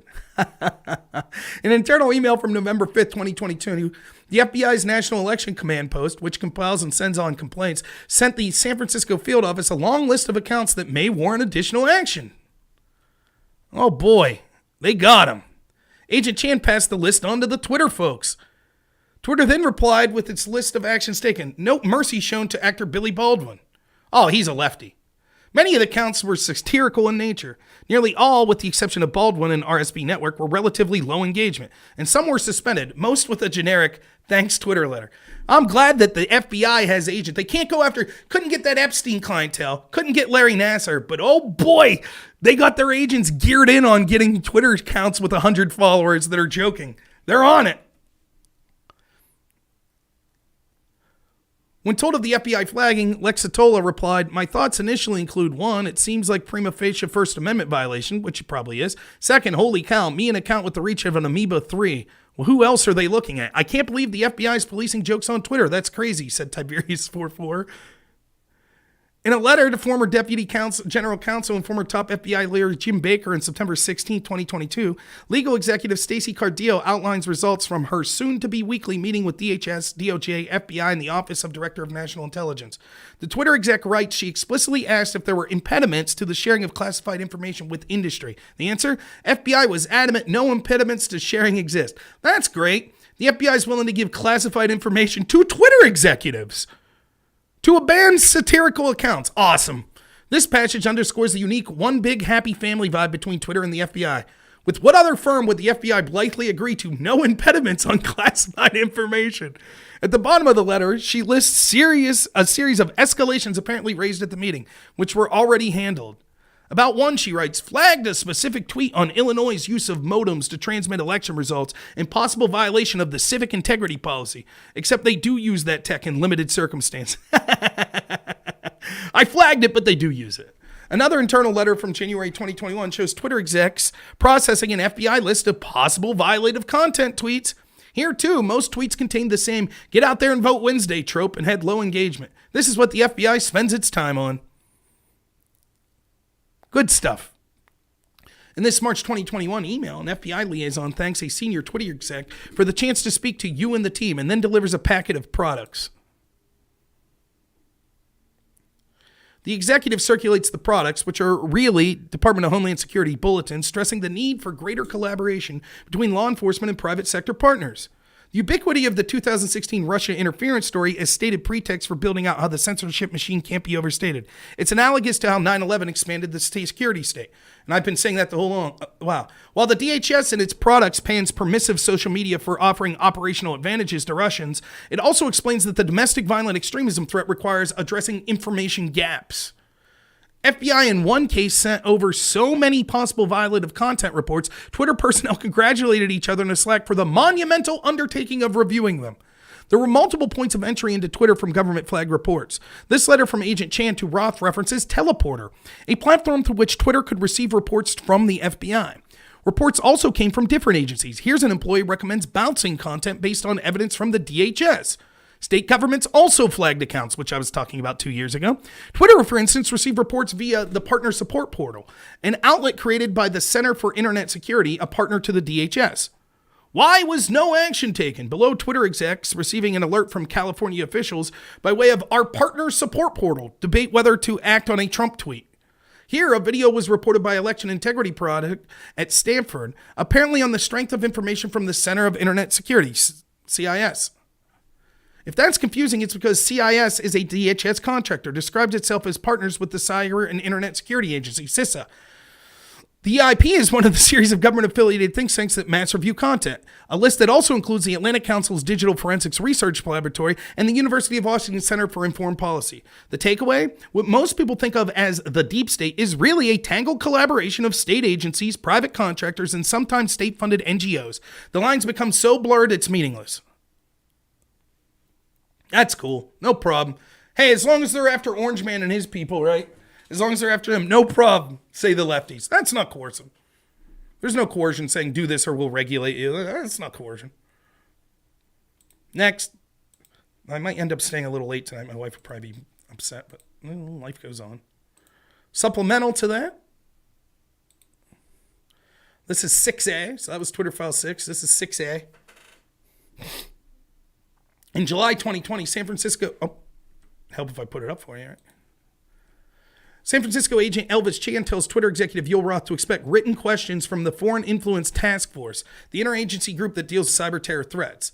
The questionnaire authors seemed displeased with Twitter for implying in a July 20th DHS ODNI FBI industry briefing that, quote, you indicated you had not observed much recent activity from official propaganda actors on your platform. One would think that that would be good news. The agencies feel otherwise. Chan underscores this, quote, there was quite a bit of discussion with the USIC, the intelligence community, to get clarifications from your company. The task force demanded to know how Twitter came to its unpopular conclusion. Oddly, it included a bibliography of public sources, including the Wall Street Journal article, attesting to the prevalence of foreign threats, as if to show Twitter they were wrong. Roth, receiving the questions, circulated them with other company executives and complained that he was frankly perplexed by the request here, which seemed more like something we get from a congressional committee than the Bureau. He added he was not comfortable with the Bureau and by extensions demanding written answers. Geez, it seems like they feel pressured. The FBI is biased and it's going after certain groups, and Twitter's starting to feel pressure. These people that have worked with them, but just on this one issue was like, we don't see a lot of Russian collusion. It seems they feel pressured. They weren't coerced. No problem there. No problem with the FBI pressuring these people to change their conclusions. Roth says he added he was not comfortable with the Bureau and by extension demanding written answers. The idea of the FBI acting as a conduit for the intelligence community is interesting, given that many agencies are barred from domestic operations. He then sent another note internally saying the premise of the questions was flawed because we've been clear that the official state propaganda is definitely a thing on Twitter. Roth suggested that they get on the phone with Elvis, again an FBI agent, ASAP, to try to straighten this out, to disabuse the agencies of the notion that state propaganda is not a thing on Twitter. This exchange is odd among other things because some of the bibliography materials cited by the FITF are sourced to intelligence officials, who in turn cited public sources. Again, just like we saw with the FISA documents. Well, Yahoo News says that he's right. I do think Elvis is his real name. And probably the same. Didn't you ever see Bubba Hotep? The FBI responded to Friday's report by saying it regularly engages with private sector entities to provide information specific to identified foreign malign influence actors, subversive, undeclared, covert, or criminal activities. That may be true, but we haven't seen the documents to date. Instead, we've mostly seen requests and moderation involving low-level accounts, beginning with ordinary Americans and Billy Baldwin. That's weird. Again, so we know that the FBI and these government institutions are directly saying to censor even low-level people telling jokes. We know that this is going one direction to kind of go with the establishment narrative. This is all based on the idea that Russia interfered so severely in 2016. The FBI, who sat on the Hunter Biden laptop, Yoel Roth says in sworn testimony, was told that there was going to be a hack operation with Hunter Biden, something that the FBI knew was not true. And now they're pressuring, in the words of Yoel Roth, he feels pressured, he feels uncomfortable by them saying, we don't believe your internal reporting that there's not massive Russia misinformation on your platform. But that's cool. That's cool, says people like Pisco. No problem. No problem at all. The FBI should be out there encouraging censorship of low-level people. Part 7.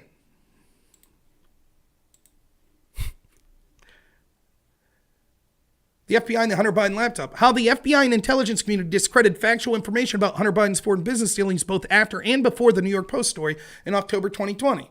In Twitter File 6, we saw the FBI relentlessly seek to exercise influence over Twitter, including over its content, its users, and its data. In Twitter File 7, we present evidence pointing to an organized effort by representatives of the intelligence community aimed at senior executives at news and social media companies to discredit the leaked information about Hunter Biden before and after it was published. The story begins in December 2019 when a Delaware computer store owner named John Paul Mac Isaac contacts the FBI about a laptop that Hunter Biden had left with him. On December 9, 2019, the FBI issues a subpoena for and takes Hunter Biden's laptop.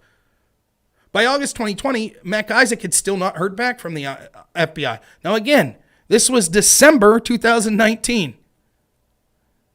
In August, months later, 8 months later, he still hasn't heard from the FBI, even though he discovered evidence of criminal activity. And so then he emails Rudy Giuliani because the FBI was actively burying the investigation.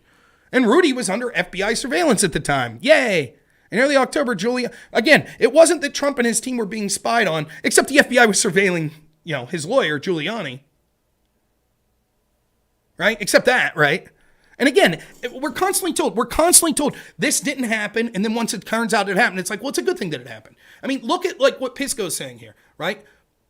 I'm not saying Pisco said that, but originally we were told conservatives weren't being censored more and the government wasn't involved, and it really wouldn't have been involved in low-level people being censored. And then when we find out that's exactly what he's happening, he's like, well, it's okay, that's fine, no problem.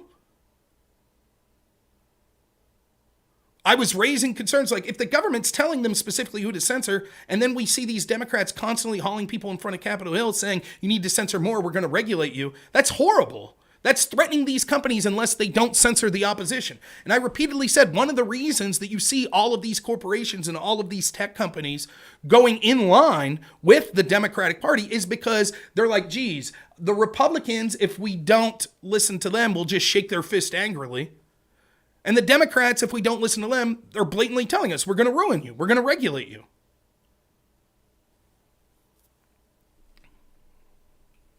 I wonder which side they'll go with. Shortly before 7 p.m. Eastern on October 13th, Hunter Biden's lawyer, George Miseries, emails JP Mack. Isn't that odd? So Giuliani, the FBI is surveying Giuliani. Now, this computer shop, think of the timeline of this. For 9 months, this computer shop owner, he hands over the laptop to the FBI. He knows there's criminal activity on. So he's waiting for the FBI to do something. They don't. No lawyer for Hunter Biden ever contacts this guy. Nothing like that.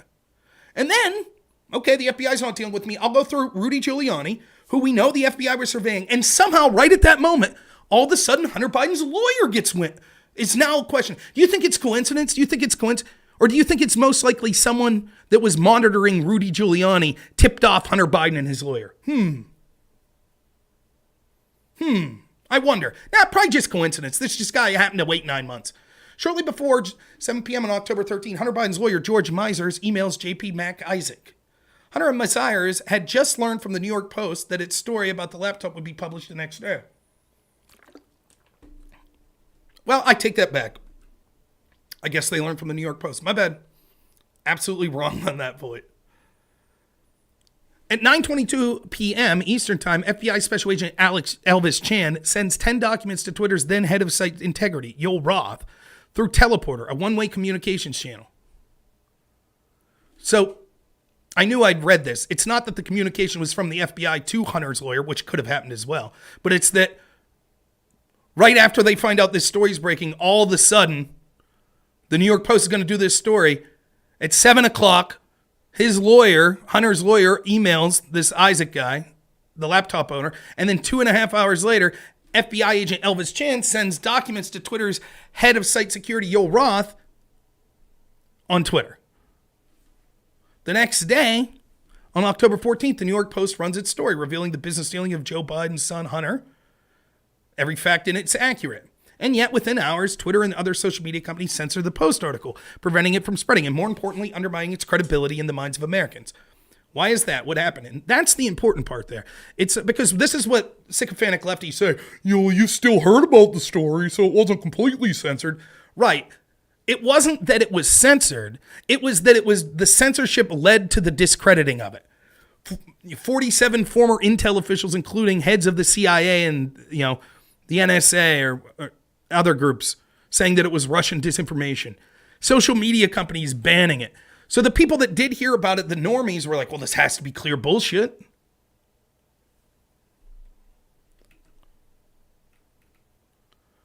On December 2nd, Matt Taibbi described the debate inside Twitter over its decision to censor a wholly accurate article. Since then, we've discovered new info that points to an organized effort by the intel community to influence Twitter and other platforms.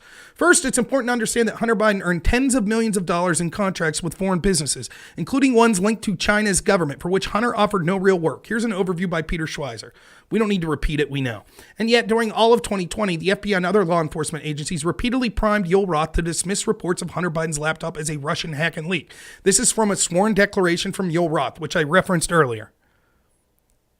During these weekly meetings with the federal law enforcement agencies communicated that they expected hack and leak operations by state actors who might occur in a period shortly before the 2020 election, likely in October. I was told in these meetings that the intelligence community expected that individuals associated with political campaigns would be subject to hacking attacks and that material obtained through these hacking attacks would likely be disseminated over social media platforms, including Twitter. These expectations of hack and leak operations were discussed throughout 2020. I also learned in these meetings that there were rumors that the hack and leak operation would involve Hunter Biden. So it's almost like the FBI that had been covering up this laptop for a year knew that it was likely that eventually this story would break in October. And so they were priming Yoel Roth and other social media companies to say, oh, it's going to be hacked. Something hacked about Hunter Biden will come out in October. And they're using the word hacked, which then becomes the excuse for Twitter. Oh, it was hacked material. Now, they knew full well it wasn't hacked material. When they're saying this, when the FBI is telling, they know that it's not hacked. They know it. They've known for over a year. Again, people like Pisco aren't going to give a shit. That's who they are. They did the same thing to Facebook, according to CEO Mark Zuckerberg. The FBI basically came to us and was like, hey, you should be on high alert. We think there was a lot of Russia propaganda in 2016 election. There's about to be some kind of dump similar to that. Were the FBI warnings of Russia hack and leak operation related to Hunter Biden based on any new intel? No, they weren't. Through our investigations, we did not see any similar competing intrusions as what happened in 2016, admitted FBI agent Elvis Chan in November. Indeed, Twitter executives repeatedly reported very little Russian activity. On September 24, 2020, Twitter told the FBI it removed 345 largely inactive accounts linked to previous coordinated Russian hacking attempts. They had little to low follower accounts. In fact, Twitter debunked false claims by journalists of foreign influence on its platform. Quote, we haven't seen any evidence to support that claim. Our review thus far shows small-scale domestic troll effort. After the FBI asked about a WAPO story on alleged foreign influence and pro-Trump tweet, Twitter's Roth says, quote, the article makes a lot of insinuations, but we saw no evidence that was the case here, and in fact, a lot of strong evidence pointing the other direction. It's not the first time that Twitter's Roth's pushed back against the FBI. In January 2020, Roth resisted FBI efforts to get Twitter to share data outside of the normal search warrant process. Pressure had been growing. Pressure? There was no coercion. Quote, we've seen a sustained, if uncoordinated, effort by the intelligence community to push us to share more info and change our API policies. They are probing and pushing everywhere they can, including by whispering to congressional staff. Really? The same congressional people that were threatening to regulate Twitter? Time and again, FBI asks Twitter for evidence of foreign influence, and Twitter responds that they aren't finding anything worth reporting.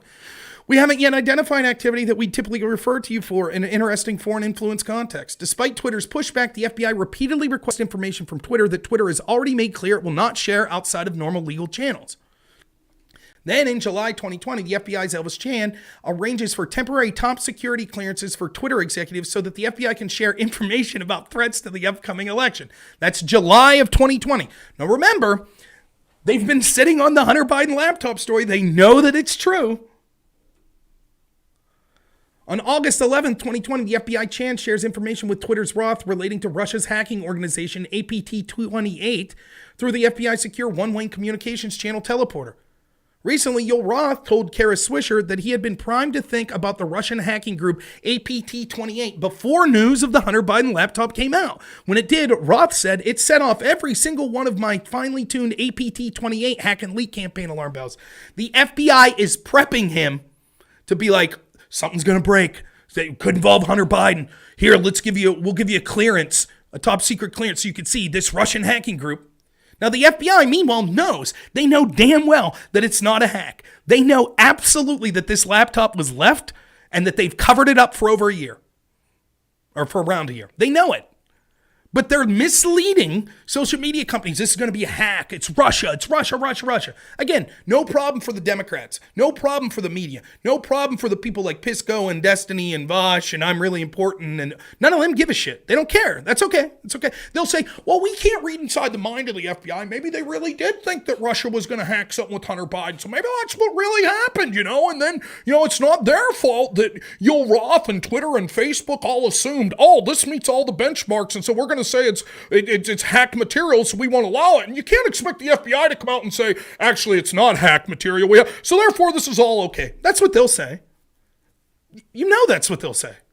Again, unless there is written, even if there was written statements by the FBI, Elvis Chan said, I bullshitted them. I wanted Joe Biden to win, and so I lied. That's what I did. Pisco would be like, well, that's just one agent. Blah, blah, blah. That's what they would do. They have no problem with this stuff. Continuing, in August 2020, FBI's Chan asked Twitter, does anyone there have top secret clearance? When someone mentions Jim Baker, who you remember we formerly discussed, was an FBI agent who was instrumental in spreading the Alpha Bank hoax, who had to resign in shame for leaking to the media things that were negative of Trump. I don't know how I forgot him, says Elvis Chan. An odd claim given Chan's job is to monitor Twitter, not to mention they work together at the FBI. Oh, geez, I forgot. Jim Baker, yeah. Who's Jim Baker? He's a former general counsel of the FBI from 2014 to 18 and one of the most powerful men in the U.S. intel community. Baker has moved in and out of government for 30 years, serving stints at CNN, Bridgewater, and Brookings. As general counsel of the FBI, Baker played a central role in making the case internally for an investigation of Donald Trump. Baker wasn't the only senior FBI exec involved in the Trump investigation to go to Twitter. Don Burton, the former deputy chief of staff of the FBI head James Comey, who initiated the investigation, joined Twitter in 2019. As of 2020, there were so many former FBI employees, Boo alumni, working at Twitter that they had created their own private Slack channel and crib sheet. Isn't that great? Efforts continue to influence Twitter's Yoel Roth. In September 2020, Roth participated in an Aspen Institute tabletop exercise on potential hack and dump operation relating to Hunter Biden. The goal was to shape how the media covered it and how social media carried it. Let me read that again. In September 2020, Roth participated in an Aspen Institute tabletop exercise on a potential hack and dump operation in September related to Hunter Biden. The goal was to shape how the media covered it and how social media carried it. The organizer was Vivian Schiller, the former CEO of NPR and former head of news at Twitter, former general manager of New York Times, former general chief officer of NBC News.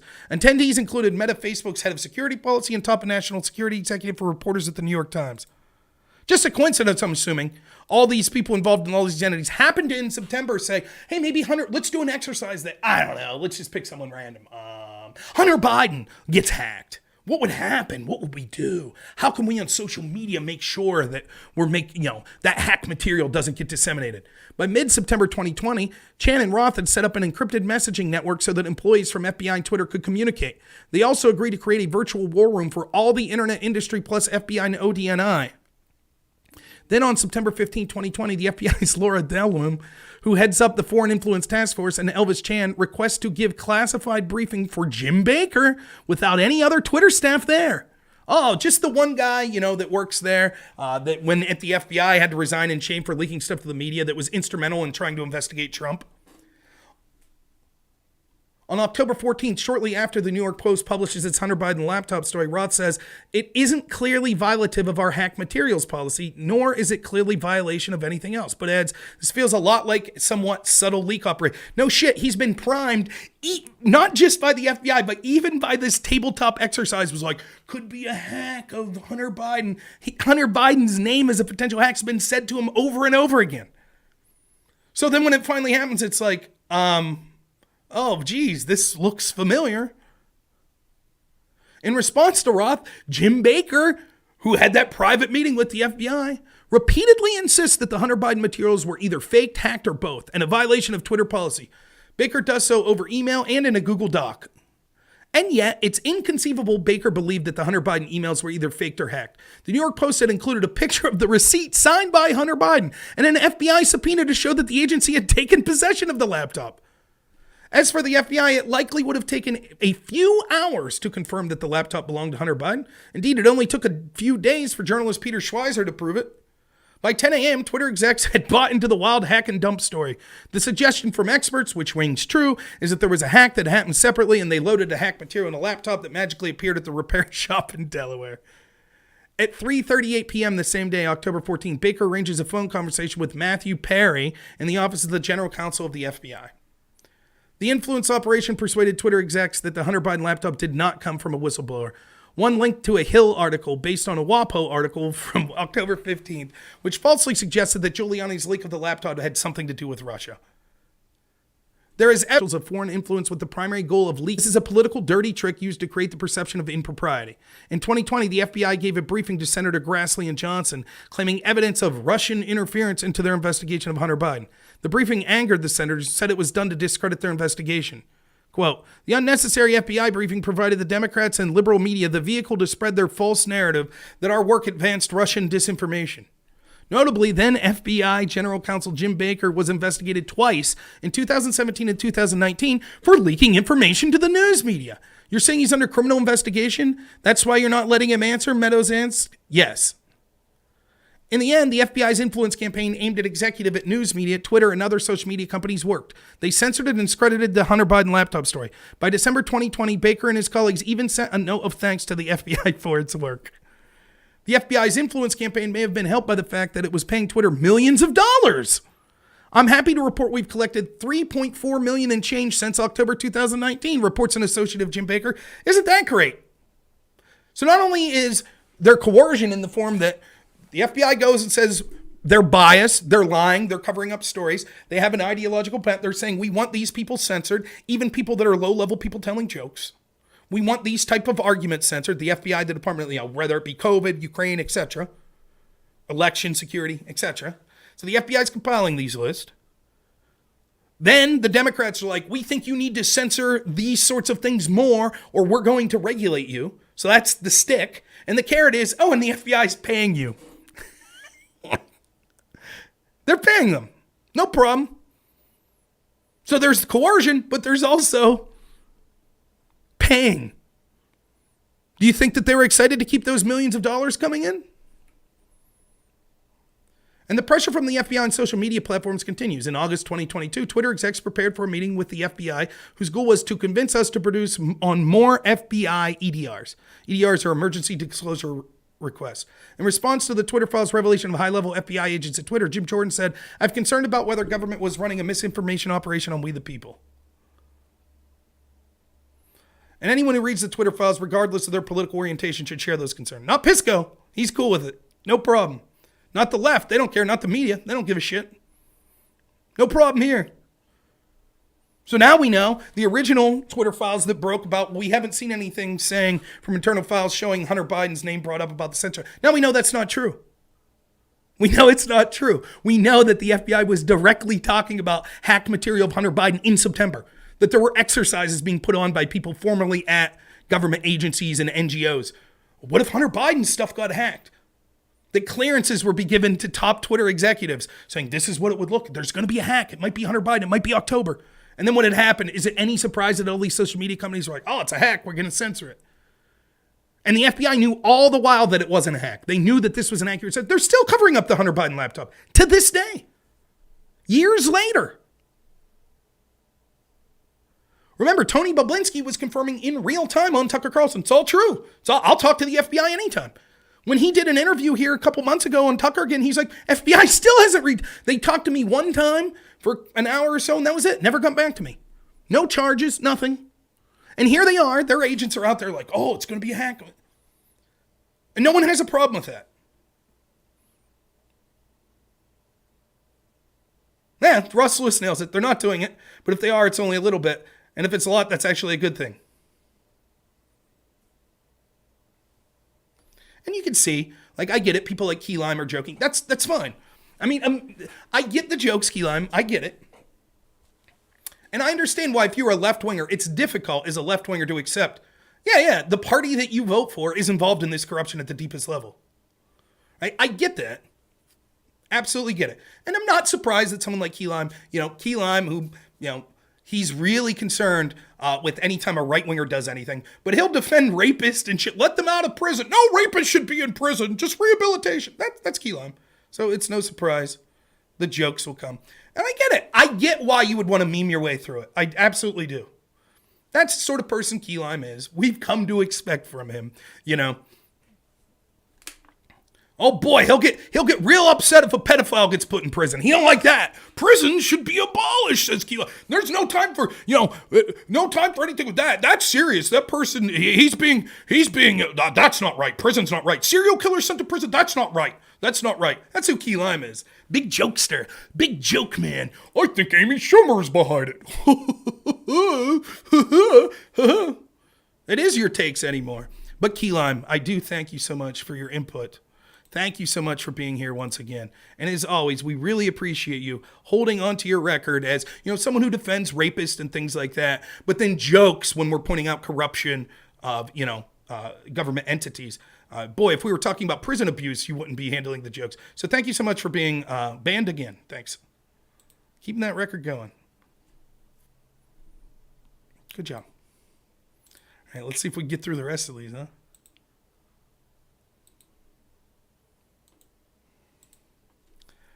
From Lee Fang, the next drops.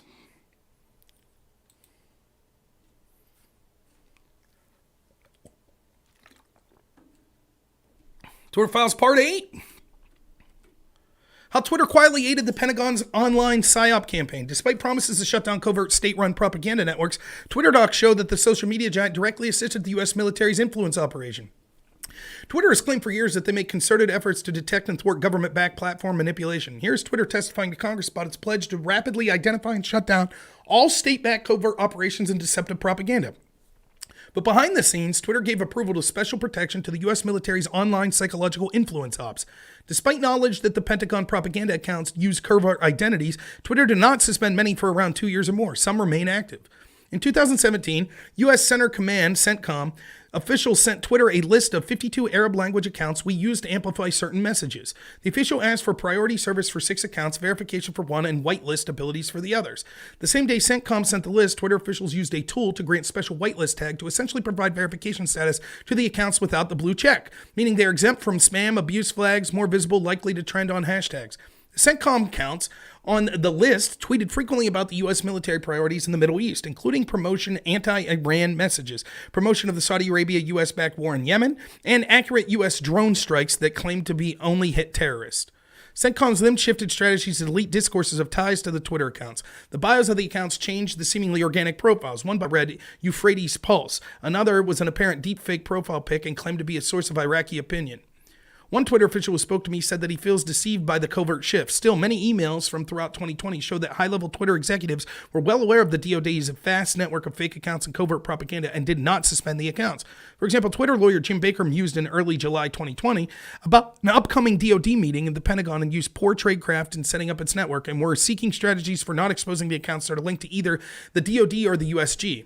Stacey Cardiel, another Twitter attorney, replied that the Pentagon wanted SCIF and many want retroactively classified social media activities to obfuscate their activity in this space, and that this may represent an overclassification of the avoided embarrassment.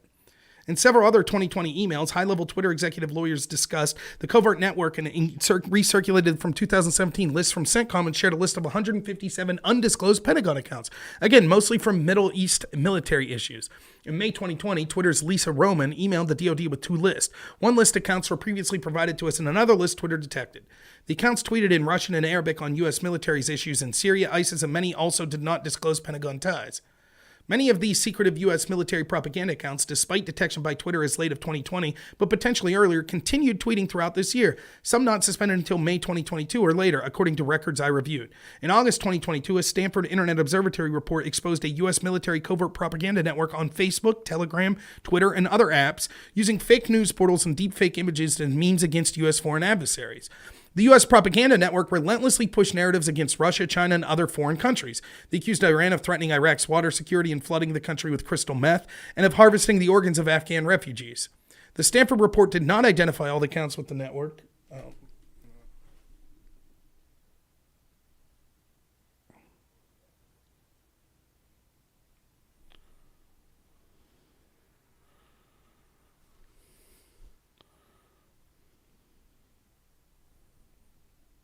All right, I got to wrap it up.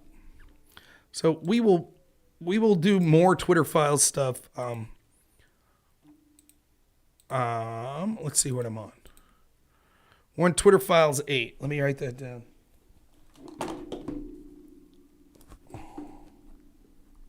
So we'll start here. And I don't know when I'll get to this. Next Wednesday? We'll go back to the Twitter Files and we'll go from 8 to whatever's there. But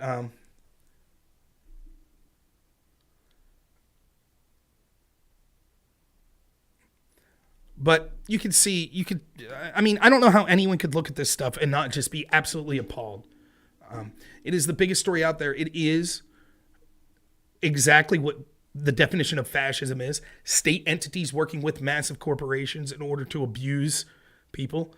All of these institutions are pushing the same narrative. So, all right. I'm not going to, let's see. I'll raid someone real quick. Excuse me.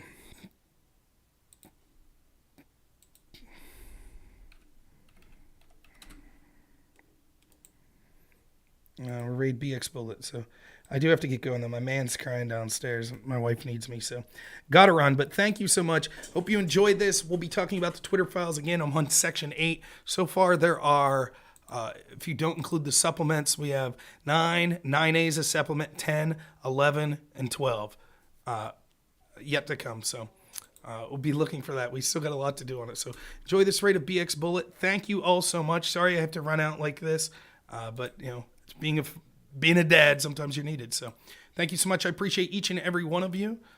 We'll talk to you soon. And as always, have a good one.